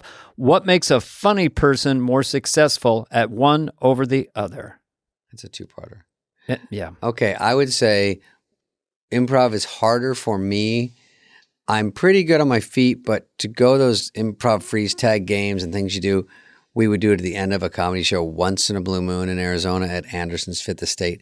And they would get up to the host and all the comics get up and the crowd would yell out. But it was like freeze. Then you go and then you go, oh, holy super glue, Batman. My hand is stuck here. But I could see that they were doing like the same kind of ones. Well, stock prov. I've been at an improv group really open for me. The first night, it's like people are yelling out movie styles, like Woody Allen, and they all go, sure, you're great. No, And then the next night they yell out Woody Allen, and they're all going, sure. I go, this is not improv. It's stock prov. Yeah. That's hard though. It's hard to do improv, real improv. When I watch Whose Line Is It Anyway? It's just different muscles. Stand up is one thing. It's written mostly, and improv is improv. But they can both get you on SNL. They can both help you in. I would say and for TV. me, I might have, if I was in LA and got a whole, or the Groundlings, they didn't have stuff like that in San Francisco, so I didn't know about it. I think I might have joined it. Sometimes the problem is some of the not top tier ones will say, "Oh, come audition. Oh, you're really good for 500. You can join this level," and then they keep getting 500 to go to the next level, and they're just letting anyone. It's like Amway. Yeah, and it's and just you bring your friend in, pyramid get 10%. scheme. And at the end of it, you're out 10 grand, but you can go, "Oh, holy super glue, Batman." I was trying to do sketch my whole life, but I was in honky tonk bars, so it was like really hard, and it took me 3 years to say I'm going to be another character for a minute, and it was really? I had sunglasses. I was trying to be Rob because they Williams. didn't like it. Well, because I was terrified of. It was just scary. Like I had a character called Dana Babe. Oh, you're fabulous. It was my first character. I put sunglasses on. I was horrible, but that's where I got the guts to do sketch stand up. I call it. All right, next week we're gonna do a whole half hour on Dana Babe. Flash story. It was in the other cafe, and the people who were headlining there got sandwiches, and there was the Dana Babe sandwich. Oh, that's not I'm not bad. kidding. There's a picture somewhere. There's a Joe Dirt Dana pizza Babe. down at Mutt's in Dana Babe. I had Newport. big yellow goggle sunglasses. All right, thank you for that question. Thank you. Really appreciate it. Keep sending. Ryan. This has been a podcast presentation of Cadence 13. Please listen, then rate, review, and follow all episodes. Available now for free wherever you get your podcast. No joke, folks.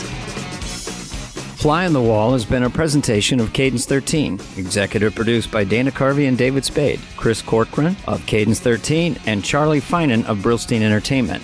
The show's lead producer is Greg Holtzman, with production and engineering support from Serena Regan and Chris Basil of Cadence 13.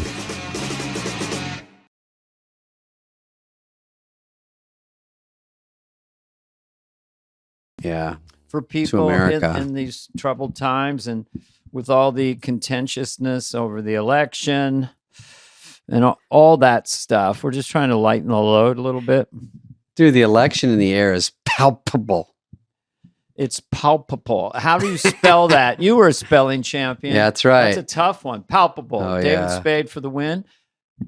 My Vietnamese buddy, Shin was his name. He and I, when we were in fourth grade, we walked down to sixth grade for reading and math. I don't like to talk about it. But he was in the spelling bee too. And we all got smoked. My word, if it's palpable, I'd be like, okay, Heather. I'd like, here's my word. Palpable. That's what you say, Danny. You have to say it first. Palpable. You don't know about this. When you're in the bigs. Oh, I had my day in this one. Trust me. Okay, ready? I walk up there in my OP shorts, my OP shirt from Miller's Outpost. Mm-hmm. My budget for the year was $100. I know that my mom gives you $100 to get your school clothes for the year. Mm-hmm. Could you do that, Kim K? Mm-hmm. So, huh? Palpable. P-A-P-A-P-L. No. It's No, P-A-L. I knew that. Just testing Okay, good. It's P-A-L-P-A-B-L-A. Palpable. Probably pretty easy, right? I'm not sure it's correct, but here's the thing I want to ask you. Yes. I'm doing what drove Jerry crazy. I want to ask you a question. I want to ask you. Can I ask you a question? Before I ask you the question, the big word when I was in fourth grade, if you could spell this, you were badass. And it was from a Mary Poppins movie. You're a little younger than me, but it was supercalifragilisticexpialidocious. Expialidocious. Yeah. Supercalifragilisticexpialidocious. Even though it's hard to say, yeah. What's the next line? I know the song. Yeah. I don't know. Got to YouTube shuts us down. You were singing Mary Poppins. Our robots picked it up. Shut down. Take away money. You've got a robot with Tourette's or some kind of speech impediment. I couldn't think of what I was trying to say. I can't It picked up a song pattern algorithm. You are shut down until further notice. Beep, If you try to monetize Dick Van Dyke, he's 102. We will come to your house and beat the hell out of you with our AI arms. A spoonful of sugar. Don't finish that sentence.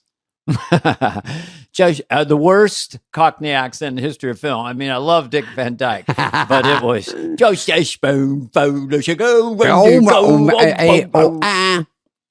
He couldn't go to part of England. Sussex are you he couldn't from? go to London. He'd be mobbed. They're like, they go, oh my God, is that guy really American? Because I saw the movies. Yeah, look at it. I can do, I won't do my British accents yet, but No, I would like not to be yet. British. If I could be any British, it wouldn't be Cockney. It'd be just someone who subtly talks like an intellectual.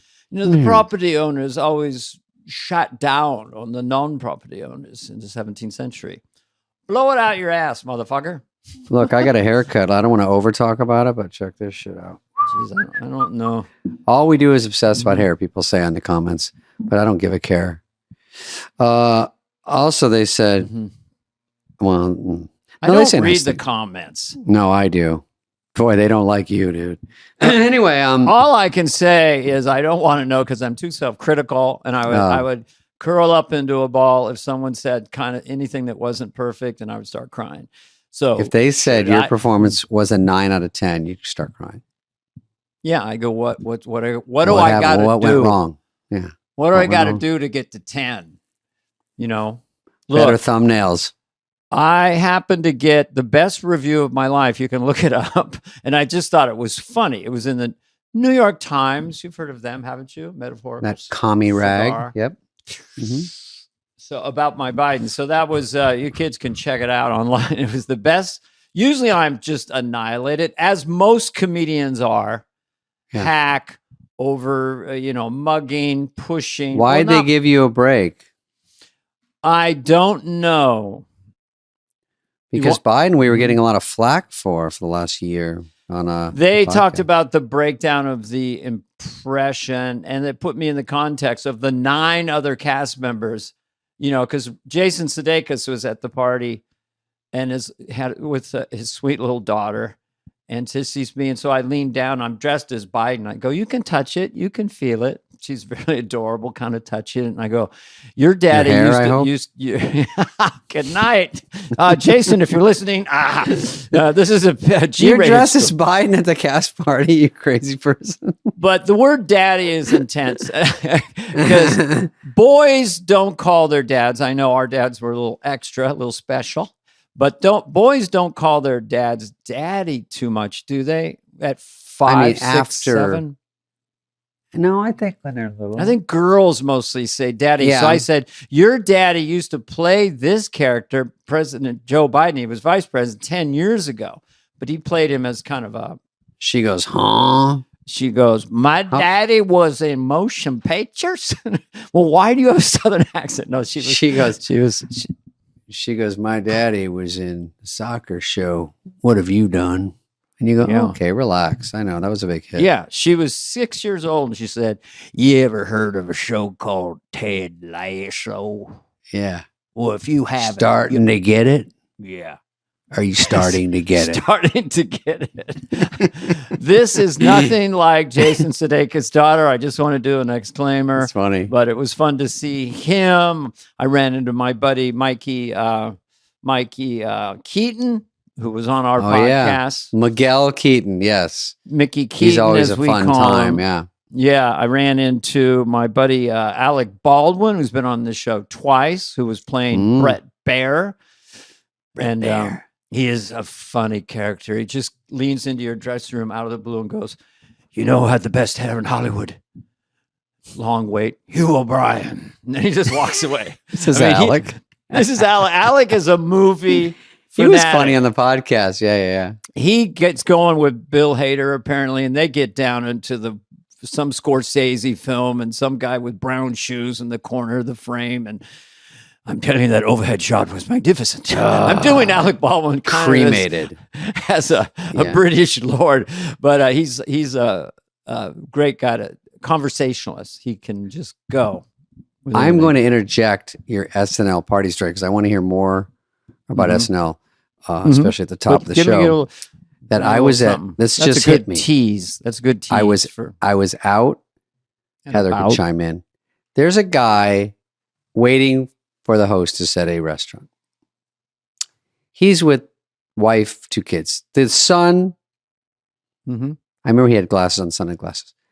He's behind the son. They're waiting for the hostess to give him some more information. So they're just bored. He's behind the son. The son is 5'7", so he could be 13. If he's my size, he's probably 13. Yeah. So he's got both arms around him like this, and he's kissing his cheek like this. And I'm like, so his dad is facing forward. The 5'7" kid's behind him. Is in front of the dad. No, in front of the dad. And so the dad is grabbing the kid and kissing him. Like it's a date. I'm like, oh, that's not his wife. And I thought, is it peculiar? Is it palpable? Is it any of these words? 2024, my friend. Yep. Welcome. That's it. I just explained it.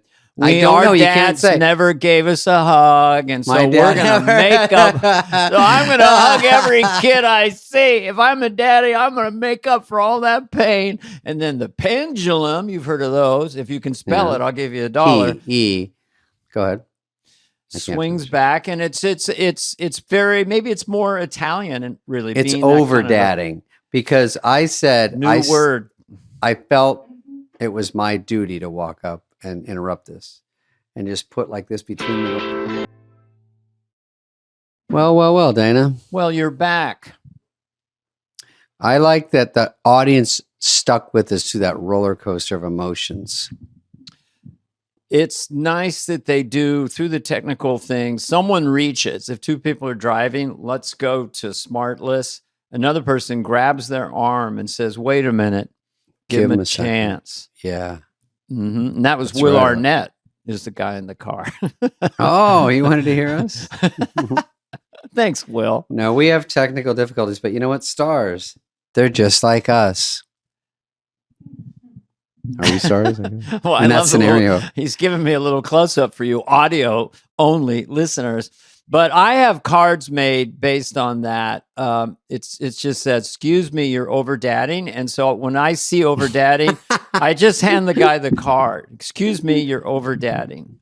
The guy that was leaning on the kid and like Frenching him, basically? I have a restaurant bathroom story that's kind of interesting. You know when you're driving on the 5? Please.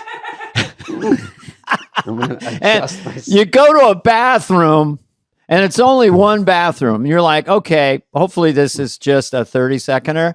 It's 20 minutes with multiple flushes, and you're thinking, what kind of creature is going to walk out of this place?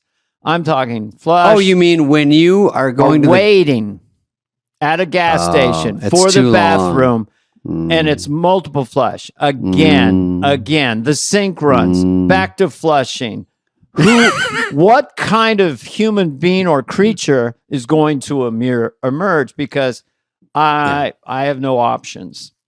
You know, when people go in there, like when you're in the airplane and you hear a flush, that's the sign. Like when I flush, which might be one of the 3 loudest noises in America. Yeah, the flush. It's so loud. I go, well, you feel you could lose a hand. If it was, you don't want to go. I think in Joder, too, my nuts got sucked down. But I don't want to give the whole movie away, but I think that happened. But no, it's so loud. Theo's and then I go, I have X amount of time to get out of here because everyone's like waiting, like, okay, well, what are you doing now? I'm like, now I'm just like, now it's the weird time where you did flush. What are you doing? Get out. Well, another flush is scary. Are you then pivoting to the mirror going, do I really look this fucking bad? You're putting water on your face. You're trying to act like you're sobered up and you freshen up. And then you come out like, what's up, gang? How's it going? Yeah, I come out and I go like, I always go like this. That's an old Farley bit. You walk out and go like this. Oh, good. Like, airplane shtick. Did your hair. Well, I do a full shaving cream shave in there when I go in there. Jesus. And I come out with half of it on me like some Cool Hand Luke movie or something. How could you look at yourself in that gross mirror for that long? No, I everything I do compared to other people is fast. I walk fast. I use the bathroom fast. Everything is expedient and fast.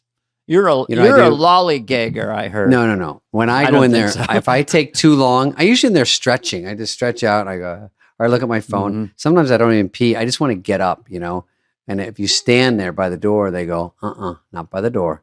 Someone told me that once. Step away from the door. I go, you don't even Right. work here. No, there's Step away someone from the door. coming I out go, of that door. You think Sir, I'm the guy that's going to take us all down? He was like this, sir. I love it when they put the beverage cart across the way so the pilot can use the restroom, and they have like a 40-pound flight attendant or like just this Laying woman on it. and is making this little cross arm thing like it's Yeah. Bernstein Bear's mom, like, don't even try it. They're like, Yeah. don't. Mm-hmm. Oh, Like, because sometimes the pilots take too long and they're taking a deuce, and then the people get a little sleepy on the cart, and then they make a vodka tonic, and then the pilot comes out. I'm like, dude, did you fall asleep? Are you okay? sorry, you reminded me of the previous week's episode where John Lovitz was hanging out, and during the practice show, he's right next to the camera with making little fists to me like, go, go, go. And he gave me a line that I just tried for the crew, which is Biden saying, come on, I just dropped a deuce. This was during and it didn't play too well, so it got cut. I thought it was funny. Anyway, They take out all the funny ones. You know why they don't like it? Because it's funny. Yeah. Okay, so finish SNL. Let's hear more. I realize, well, one is they have a pre-tape thing across town. They have a giant, you've got 8H studio. Over on 66th Street is like a 10-floor pre-tape for, all the different video films they're doing. Please don't destroy, guys. Your mouth. Everything. So I go over there, will you come over as Biden and be in this thing? Then I find out everybody's in it, and it's a TikTok thing. And I'm just bouncing around as Biden. Now, that morning, I didn't think I'd be going in, so I did the stairs at my hotel, 420 stairs all out. You heard me, because I like to feel that. And then, so they put me on this vibrating platform, and I didn't have to act. My legs were shaking. Oh, your legs get shaky. As Biden, I'm dressed as Biden, so I'm shaking. I saw that. I like that they just have a note on the refrigerator in the break room going, Biden is tech avail for all sketches. You just throw them in there. Dana just walks around and I go, can you be in ours? You just go, yep. What do you want me to do? Well, I kind of want to do a show where I stay in the get up, and then he just appears in the background in sketches, or just walks across at the very end. Like, where's Waldo? That Biden is somewhere in every other sketch, but maybe he's in a sketch for the first half, and then someone says, hey, you're not in this sketch. Everyone's waiting for you to talk because you're in it for some reason. And then you go, oh, you just get up and walk out. But I might do this on the live show is sneak up behind Colin Jost and Michael Che, like literally on like a combat mission, and then just come up into the frame, look at them like that, and then just kind of go back down. And they don't even know it. They get a big laugh. They don't know it. And then I crawl back out. And then you go, hey, Chevy. And then you just go back down. Who's the guy? Is that Biden? Yeah. Hey, come on, guys. Hey, Chevy. Hey, Eddie Murphy. Then you leave. Okay, I got you. It's Chevy chasing Eddie Murphy. Know him better. Give him applause. Give him applause. So that Billie Eilish is amazing. I just want to live in her vibe. That first song she did is just so whispery and so her.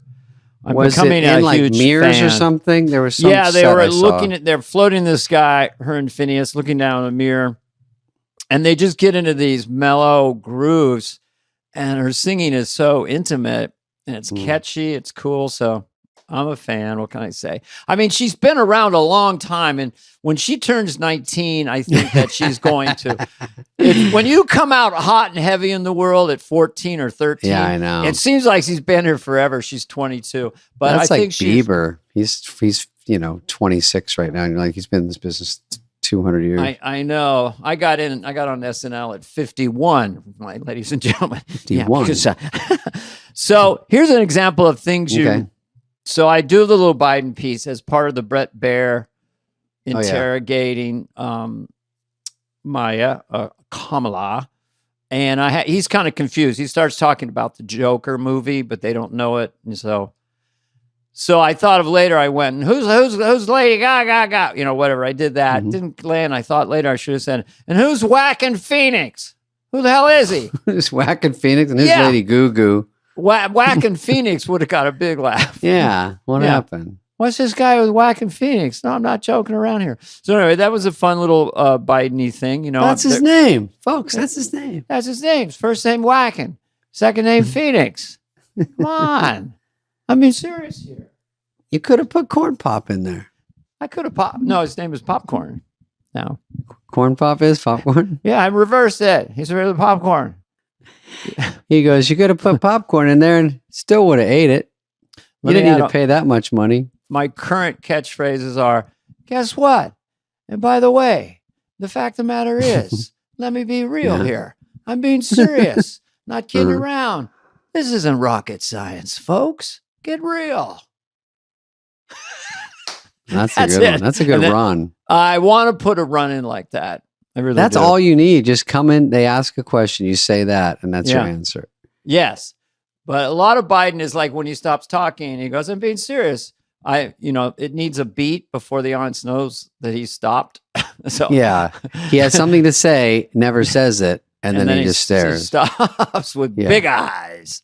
So Billie Eilish was amazing.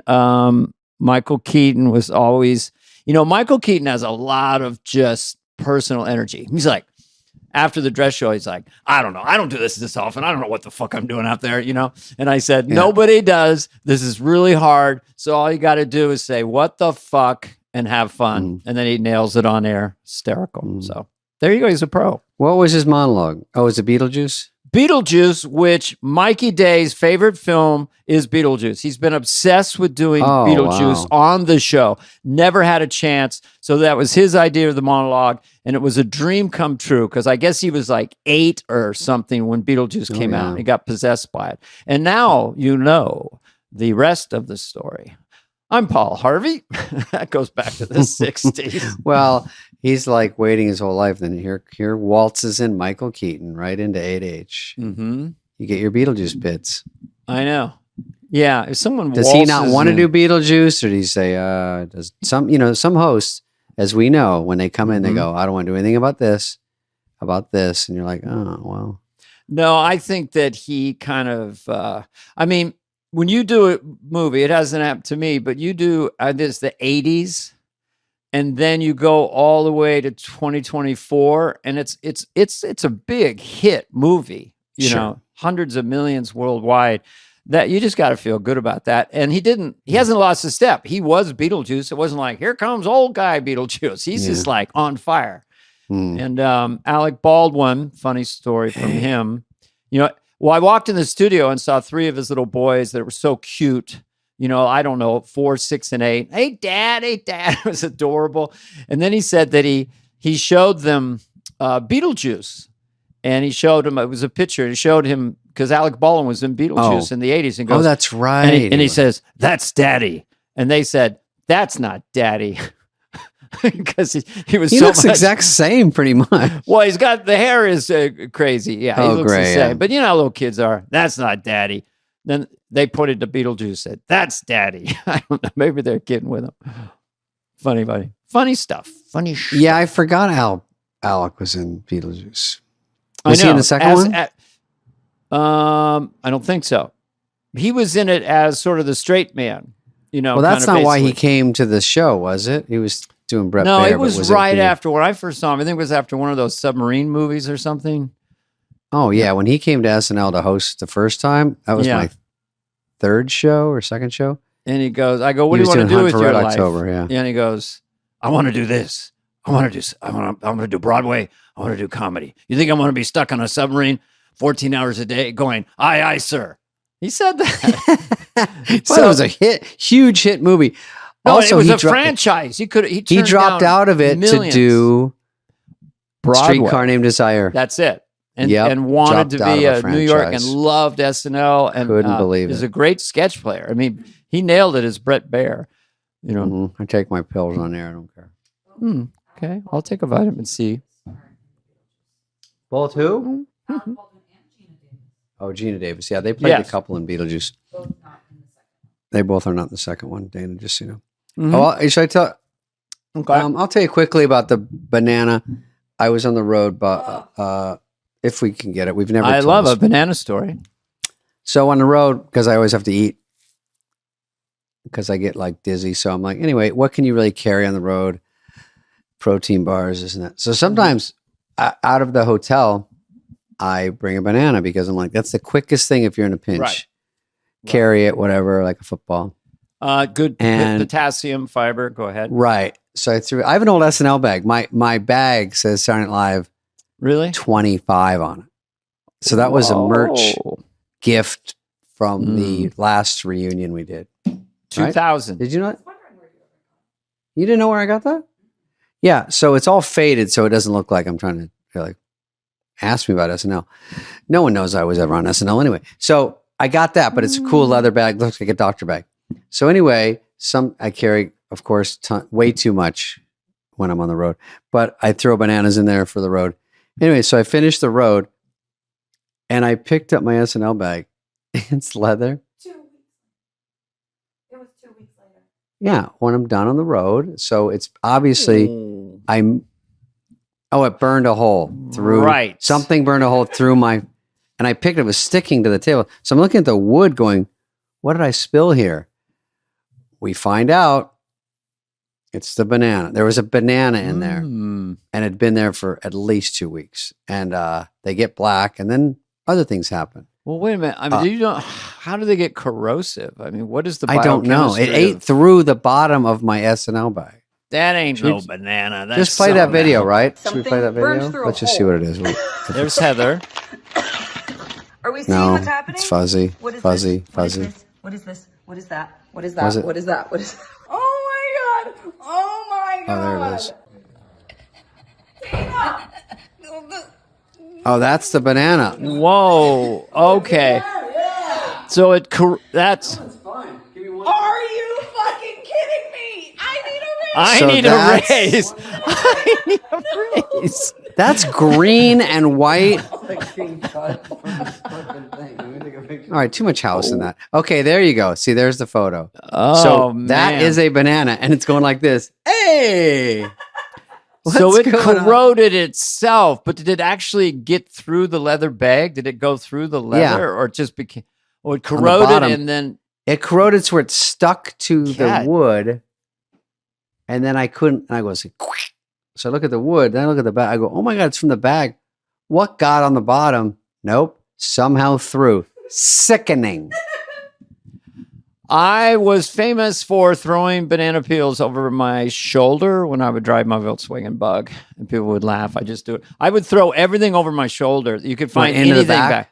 into the back seat. I'd throw clothes, Oh, yeah. coins, extra cash, bananas, fruit, shoes, everything. So when anyone was in my car and needed something, I go, it's probably back there. Yeah. When the banana That's when peels people would come in the car rot. and say, "Why do you have so much shit in your car?" That's what people do to me, and I go, "You don't need to worry about what's in my car. I didn't know I was having company, and if anyone comes to get a ride, forget it, because my passenger seat is my garage basically. So I'm like, I know. You've given me a ride, and it takes about 5 minutes to clear the front seat. I go, geez, bro, I'm not that far away, but it's like all this stuff's on there. I Transistor give you a ride home radios. from Coy. I'm like, this Yeah. here. Why do you have a machete? Don't worry about it. This goes here. Why is there blood? I had a hitchhiker. Don't worry about it. I Quit pick it your up. yapping. Flakjack, really? Cracker Jacks also. Mm-hmm. Cracker Yeah. Jacks and a flakjack. Yeah, come on.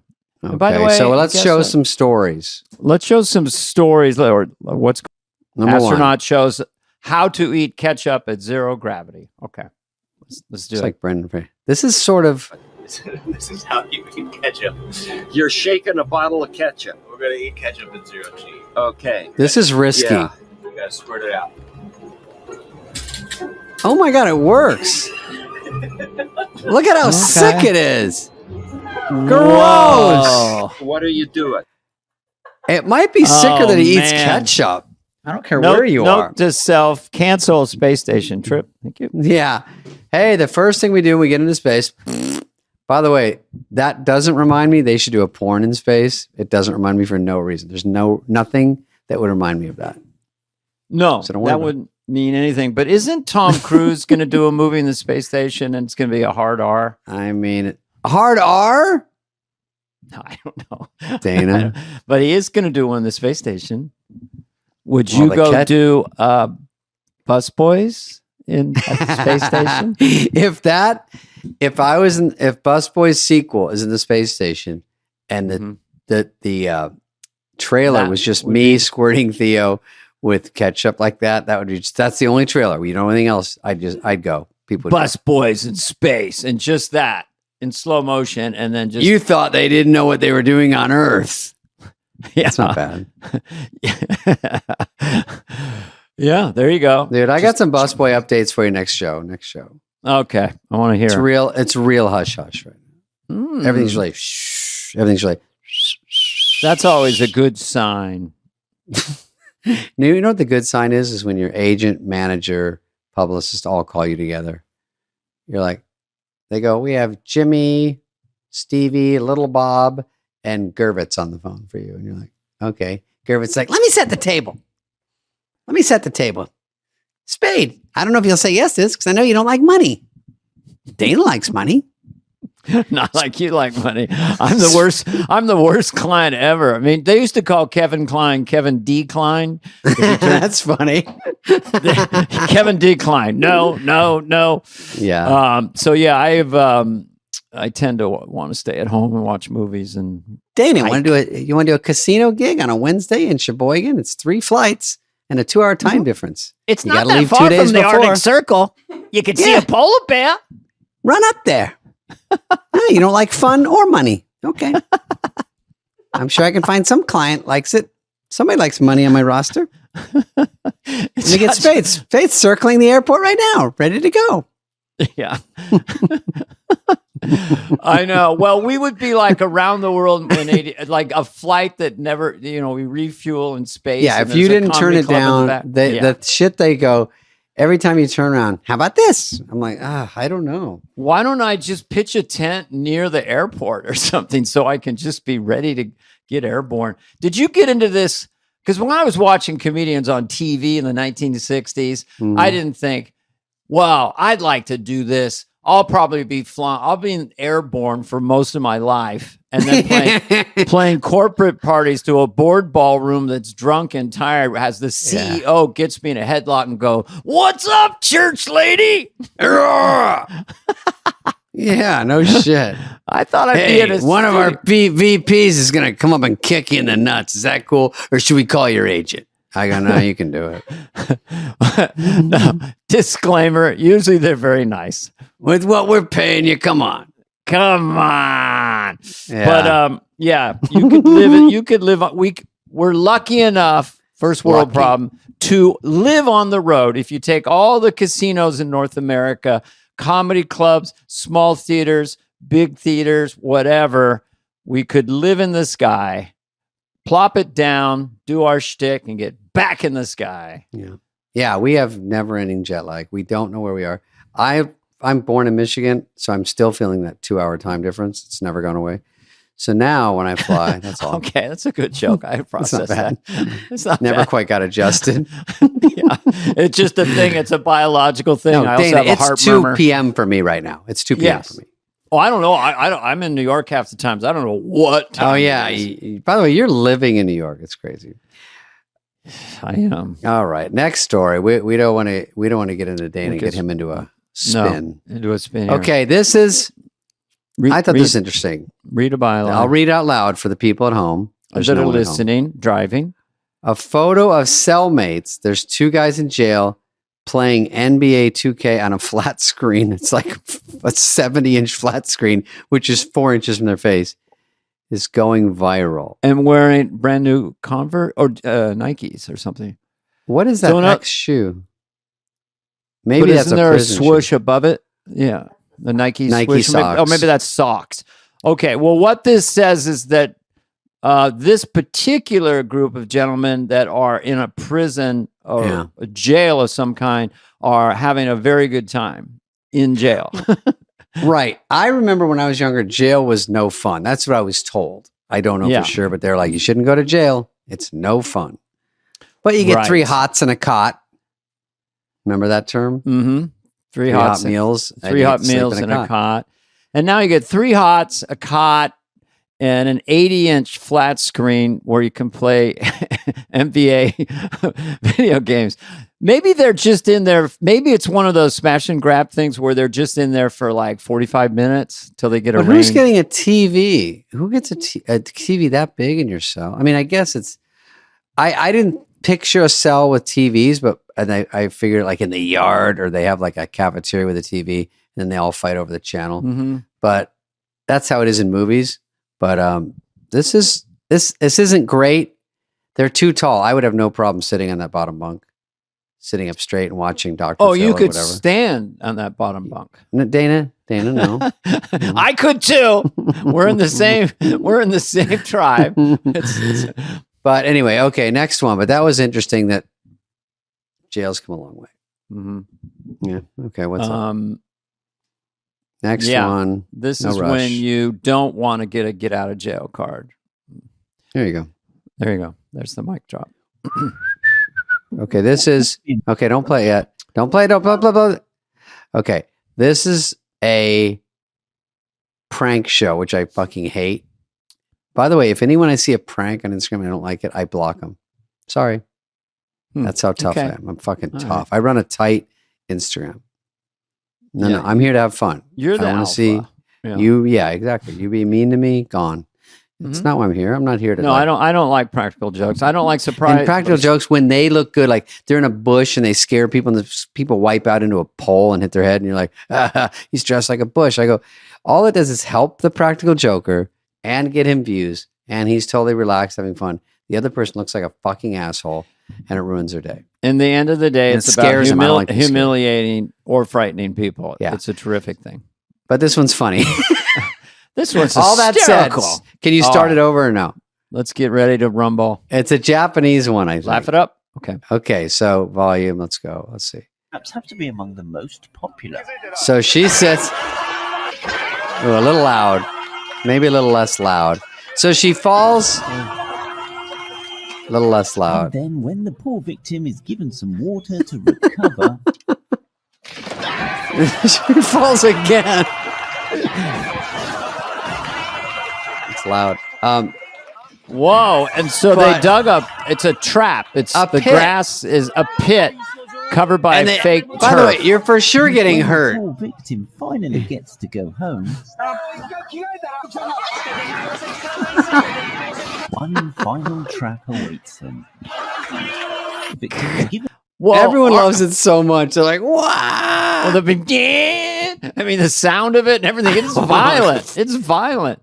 Dude, you get hurt. You're falling backwards. You're hitting your head on the. Who knows if that's perfectly breakaway? You know, No, I've hit I- people with boards in like movies and stuff, and they score it so it breaks. But you're still like, sometimes it doesn't Yeah. break. And It's Funny. something That about was that funny, though. culture. Like, you and I go in, we pitch it, and we make an Americanized version called Trapdoor. yeah, it's so funny. But god dang, everyone would sue because America, everyone sues over anything. But Mhm. also, it would be you could hurt your neck. You're falling backwards through the floor 3 times.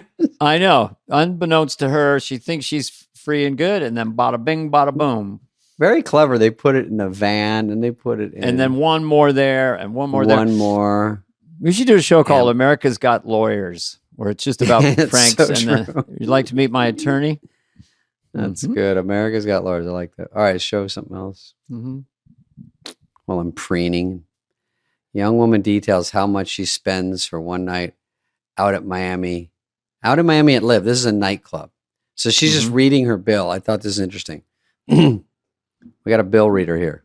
I spent a one night out in Miami at Live. So starting off strong, we got 4 bottles of Ace of Spades Rosé for $11,000. She's in a Rolls Royce, I think. And then we got one big ass bottle of Ace, like a huge bottle, like that bitch came out on a boat. Like Yeah, that was Yeah, that bitch came on $13,000. the boat. 3 bottles of Dom for $3,600. 2 bottles of Plaza Azul Repo One for night. $3,600 as well. 2 bottles of Ciroc for $1,100, 1 bottle of Macallan Rare, I don't know what that is, $1,450. We got 5 packs of water for $257.45. Jesus. We got 3 packs of Red Bull for Pack of gum, $7,000. Tax was $3,645.56. We tipped $8,244.35. 35 cents on a tip. And that brought our total to $46,241.36 for one night out in Miami. How much is she drinking? She weighs 88 pounds. I'm kind of processing what I'm seeing. So, how many? I love when Dana sees this. How many people go to this place, and were they surprised when the bill came to $360,000? Was it like, whoa, or like, not bad? And I think people puff up when they're really rich. I've seen it in clubs where, God, it's been a while, but they bring out like sparklers, and it shows because there's rich and there's famous, and you definitely want people to know you're rich if you're in there. These guys that are so rich, but no one knows who they are. So they get a booth. Obviously, that costs a lot. Then they get the sparklers, and all the pretty girls come over, and they give them a big bottle of Dom or Ace of Spades, huge. They have like abnormally big ones, and then I think it's a big show, and everyone sees the guy, and he goes like, hey, "Come on, not this again." Yeah. And then the fanfare goes down, so he orders another. They'll order a case of Dom. I don't even know if they drink it or if they just resell it or what. And then girls come over and sit. Chug, bail, sit, chug, bail in that order. Mix it up. And then, I don't know. It's just the way it is. So these nightclubs, there's a handful that have it made where they're just raking it in. And then they go, here's the bill, here's the tip. If you want an extra tip. And then if you're super cool baller, here's a third tip you can tip me. And then you can also just hand me some cash. Well, by the way, $8,000 on what was it? $360,000 is a low ball tip. At least 10% would have been $36,000. Number one, they didn't really tip very well. Well, I thought it was going to be I think it was less than that. I think it was under 100. Do you remember? Oh, well, it's fake alcohol, but it's for virtual signaling. If I may pivot to fake art. I once saw, I was in a museum, there was just a giant white, it was 50 feet across, just blank canvas, and one red dot in the middle. And that was it. $6 million. 2 red dots, $12 million. Oh, I don't know. Don't even go to 3 red dots. I could never. It happens to us in corporate dates. If you name your price a certain price, let's just blow it out. Yeah. Like it's not us, but that guy's $1 million comedian. You want that guy, you got to have $1 million. Oh, just because it sounds like a huge amount. Well, then you're $1 million comedian. That painting's $1 million painting. Then you're $1 million. And you can brag, yeah. And also people that want to be able to hire people that are rich or buy something like a painting or go to that nightclub. Get to say, dude, we blew $300,000, or I was with this guy, he spent $300,000, and the guy's like, it's literally pennies. It's literally nothing. It's nothing to me, man. It's gum on my shoe. Well, by the way, you got gum on your shoe. So it's virtual signaling, letting people know you're wealthy. Yeah. But you kind of wish, like if I gave you $365,000 and you had Saturday, you had to spend it on a Saturday in, say, Southern California, what would you buy? You have 10 seconds. It turns into Brewster's Millions. Remember that movie? All right, we can make it $3.5 million, and you have one day to spend it. In LA. You have 5 seconds. Go. I'd buy half a house in Newport, then it's too expensive. All right, you'd buy a I'd probably get a cool car. I like cars, but I don't know which one I get. What can you get for $3.5 million? Oh, $3.5 million. I think. I just upped it. You have 3 seconds. Huh? How much is the Tesla bus? The Tesla bus? Was that a new one? Yeah, they've got a Tesla bus. It's like the Disney model. That I think they'll be sort of sequestered to like airport runs, to the sea lot. Have you heard that they came out with this new perfume? The same kind of thing with perfumes. Oh, and it's $1 million perfume. You know what the name of it is? Elon Musk. Don't ever go like that. I'm pointing a lot now. You have 3 seconds. My giant hands say you got 3 seconds. I could. No, there was a movie called Brewster's Millions. Was it Richard Pryor? Yes, it was Dick Pryor. He's a friend of mine. He has 30 days to spend $30 million or he doesn't Yeah. get any of his inheritance. And he can't, everything buys something. He buys a shitty team, but then it's worth more. And then he does this and everything. He can't spend his money fast enough. How about you do a remake? Spades. Oh, that's a good idea. Spades Millions. You have 10 seconds to answer. More like Carvey's. Apparently you don't like money. All right. Apparently. Go ahead. Now, we have to do Senator John Kennedy at some point. Okay. Hang on. Okay. Oh, this is a girl. Okay. You're not going to like this. I like the comment. Is this rock bottom for this is an influencer, Dana? And the tough life of an influencer is you just need to get seen and get clicks. Yeah. What is she going to do? She's going to pet some cows. She's going to feed them. Yeah. Let's see. Puts glasses on. Okay. That's the whole thing. That's all she needed. 38,000 likes. She squeezed the cow's teat, T-A-T, and pointed it at her face, but she had like goggles or glasses on. So she got splattered in the face. Very with pornographic. mother's milk, baby, intended for a baby cow, not a woman with blonde hair in a jumpsuit. I should answer and put Sandler on this FaceTime. I'm not going to do it. I can't do that to that guy. All right. Why is he FaceTiming? Wait, is he off? Is Dana gone? I can't see Dana anymore. You can't see me? Greg? Yeah, come over here. No, we'll keep going. I can see you. I didn't click anything. I know, but I just got a FaceTime and I hung up on it. But it. Oh, here we are. We're back. Okay. God, we have a real roller coaster of things happening today. This you can't predict this show. A lot going on. Okay. What is this? Let me see. Okay, this is let's just play this. I don't even know what it is. Okay. Random Instagram. Car. Guys out nighttime on the street. Pickup truck. Oh, this is one of those. This guy stole a whole cigarette thing at 7-Eleven. This is when they go and LA is like a fun thing for a bunch of kids. I think so. We got into the 7-Eleven and grabbed the whole 50 packs of cigarettes.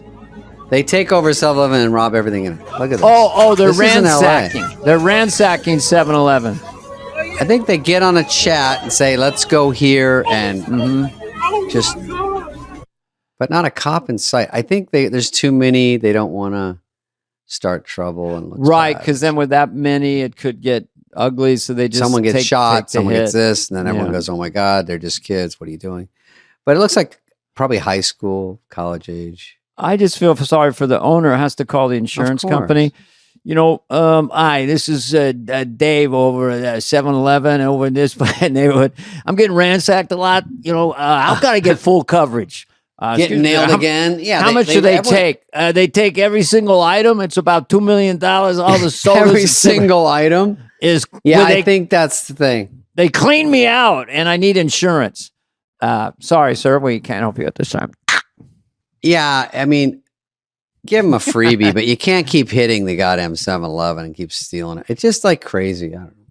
What am I doing? Oh, there you go.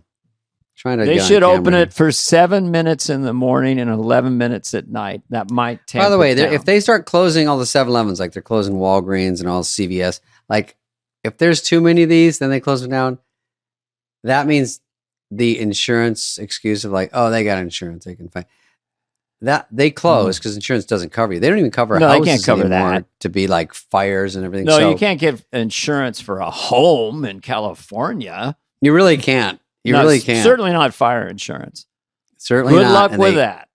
10 out of the 12 I tried to get for this dump said no. Not even, we won't even charge you too much. Just not. We're not even trying. We're not in the game anymore. Yeah, they said they'd give me fire insurance, but it was more than the cost of the house.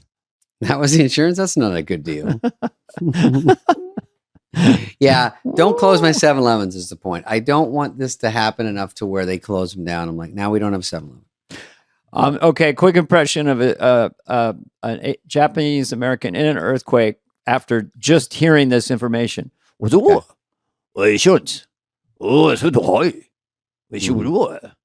Yeah. Oh, there's a rumbler. I think it's getting worse. It's giving me a headache. By the way, that one you didn't go as crazy. You didn't yell. I like after. What's wrong? He's happy. You got a buzz? He's happy because it little quick, baby quick. No! Oh, that was a big one. I gave you one. That's what I want. Mm-hmm. Give the fans. By the way, just we're not political on this show, but Kamala's out there doing her thing, and Trump. They put him at a window in McDonald's, so people are just driving. Let's go get a burger. And he did seem incredibly happy handing out those burgers. Do some Trumps. Let's hear it. You got a beautiful family. Here you go, dollface. Listen, darling. We put an extra cheeseburger in there. You like the ketchup? We'll put the ketchup. Beautiful baby boy, beautiful family. Next, you're tremendous. I mean, look at the thousands. He's always noticing the people. There are thousands of people here. I could do this job. He said, I could do the job. I could do the job. I do the job. Why are you growling so much, Mr. Ex-President? Because I like to growl, and I can growl a lot. And I growl every time I do.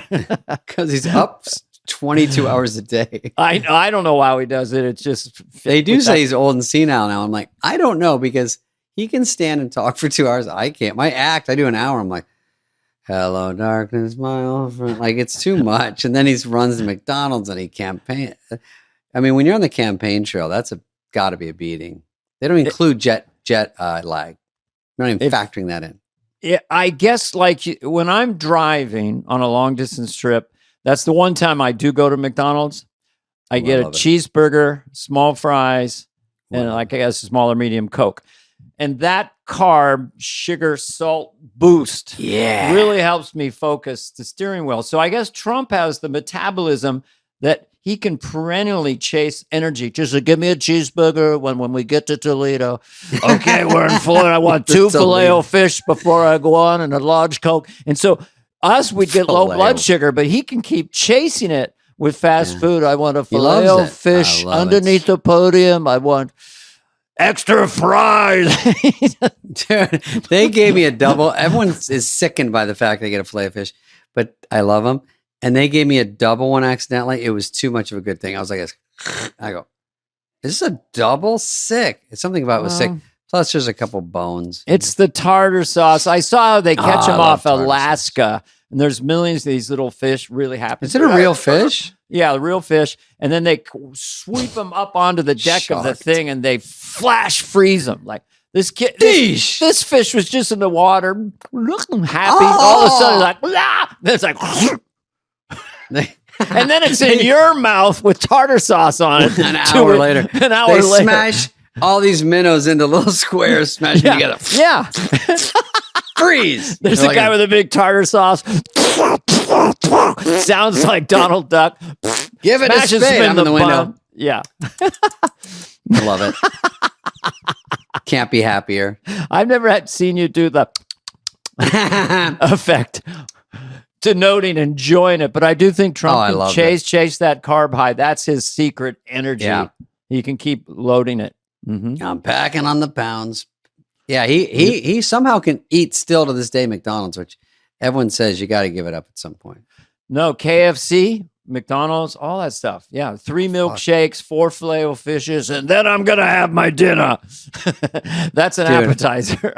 I had a sort of heavyish driver the other day at one of the gigs, and we walked down, some of these small towns, it's like one strip of like 18 fast food places, on the way out of town. And I go, dude, because I know he's sort of portly-ish and fat, So I go, okay, what would you rather have? I don't even know if he's listening to me. Sometimes they think I'm on the phone. I go, would you rather have Wendy's, Carl's Jr., or Burger King? And then he doesn't answer, so I forget. And we get to the next light, and he goes, he's been thinking. McDonald's. I go, are we still talking? Oh, yeah. 1.5 minutes later of dead silence, he's like this. He really gave it some thought. And then he goes, I'm going to go off the board, Alex. I'm going to take McDonald's. It wasn't even a choice. How about this? What would you pick? We're driving. Hey, David. Dairy Queen, A&W, Oof. or Jack in the Box. Jack in the Box would be third. I hate to say it. I'm such a dirt we ball, don't want to lose our sponsors. I don't think. Do we have any? Dairy Queen, A&W, or Foster Freeze. Dairy Queen, Wow. A&W, or Foster Freeze. Both. I think Dairy Root Queen beer because I used to like a dilly bar, and I like when they take the cone and go like this bloop into chocolate and it crunches up. Oh. My wife and I are in Montana, and this sandwich store was closed, Subway sandwich. So we went into a Dairy Queen, and we looked up, and they go, "There's the hamburger and the fries and the thing," and then now they go, "Oh, it's 3,200 calories." Oh, It's they like- put that. They That's put the it downfall. next to it. 9,500 calories for this dandy burger, Oh fries, my and God. onion Cheesecake Factory, same thing. I'm on page 88 toward the end, and I'm like, well, this is healthy, Sam. And they're like, that's only 22,000 calories. I go, how? rings. Yeah. The things you don't think are a lot sometimes. How much is a tartar sauce burger? Well, let me do a little John Kennedy interrogating somebody. Okay. Go now. When you walked in to the Dairy Queen restaurant, were you expecting a low calorie meal? Your words, not mine. You tweeted, I didn't really think about it. when you got a McWhirl, 3 double cheeseburgers, were you expecting not too many calories? Is that your point? Is that what you want to do? I'm sorry. I'm looking at this. Now, I'm just reading this out loud. There's nothing. Now, just hold on. Let me talk. You ordered a McHeart Attack. What did you think was in that? You got a Sunday stroke and then proceeded. Your words, not mine. Anyway, I just wanted to do a little John Kennedy. I know. I miss it. I can't even think of anything to do with him because he's so fucking funny. He's so fucking great. But it is all about the. We would like to read some tweets you tweeted on October. It's funny 4th. you deny that because let's pull up a chart of your tweets. Mhm. They always give them a chance to lie. I'm going to give you a chance here. Your words, not mine. That's his catchphrase. Your words, not not mine. mine. Mm-hmm. I Oh, he goes, this is, it's right there, big as Dallas. yeah. Big he as has- Dallas. He has a lot of that stuff. Did I look like I fell off a crawdad truck that was full of crawdads going to a tomato festival? Is that what I used look like to be to a you? turn-up truck, but then they sold it, but now they pack it with crawdads, but then I fell off. Yeah. Do I look like a swamp creature to you? Do I look like someone that came out of a swamp? Just answer the question, please. Answer me. Did you see the movie Swamp Thing? Did you think that was me? That I wouldn't know anything? I'd just be carrying a pretty girl? And have you ever been Farisk? That was your That your was word. a good one. Your word, not mine. Yeah. All right. Should we end on that one? We did good. Yeah, 58 Well, what minutes else? What did you not get of to? Magic. Oh, here's some bloopers from Tommy Boy. Oh, I like. okay, let's do people this keep one. sending me this. I like this one because actually, I think this was the take we used in the movie. Uh-huh. But it's funny to hear Chris laugh. This is just one of This is them. But great. we'll Tommy play Boy bloopers. Dang. This is the guy trying to buy the company, not to mention put you out in the street, and all you can say is, he seems like a nice guy.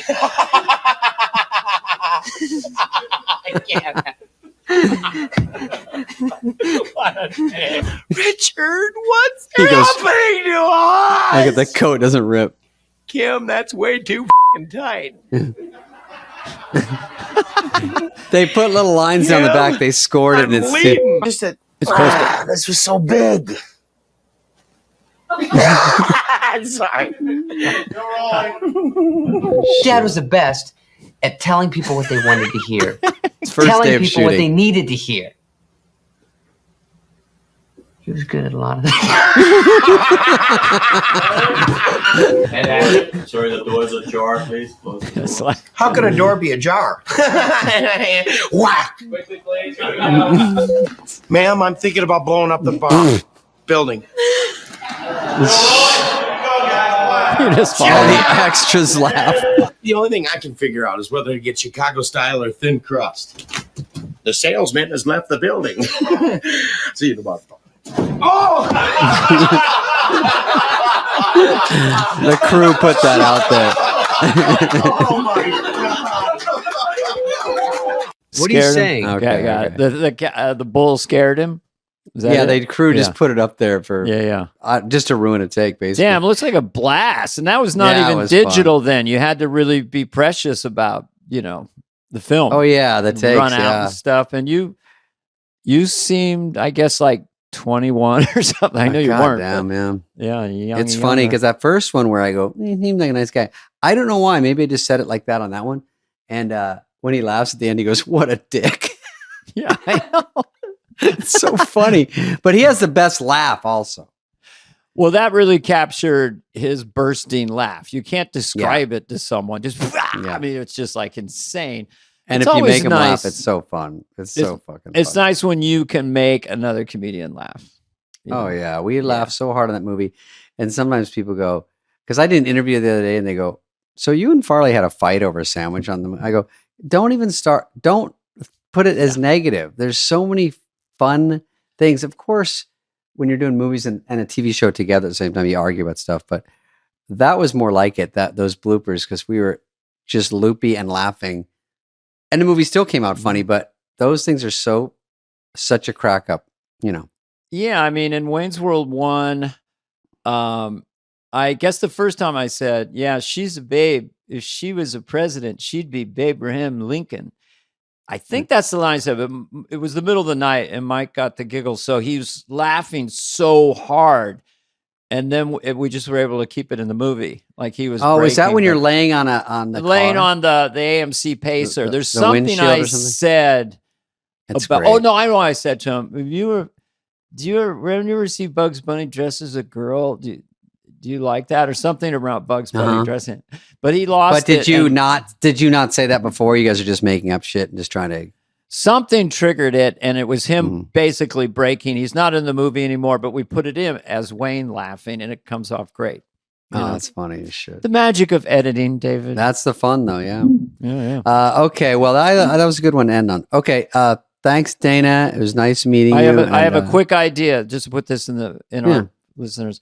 We take over like Quentin Tarantino's indie film, and we show Wayne's World and Tommy Boy back to back, and we have a little chat about the movies. Mm-hmm.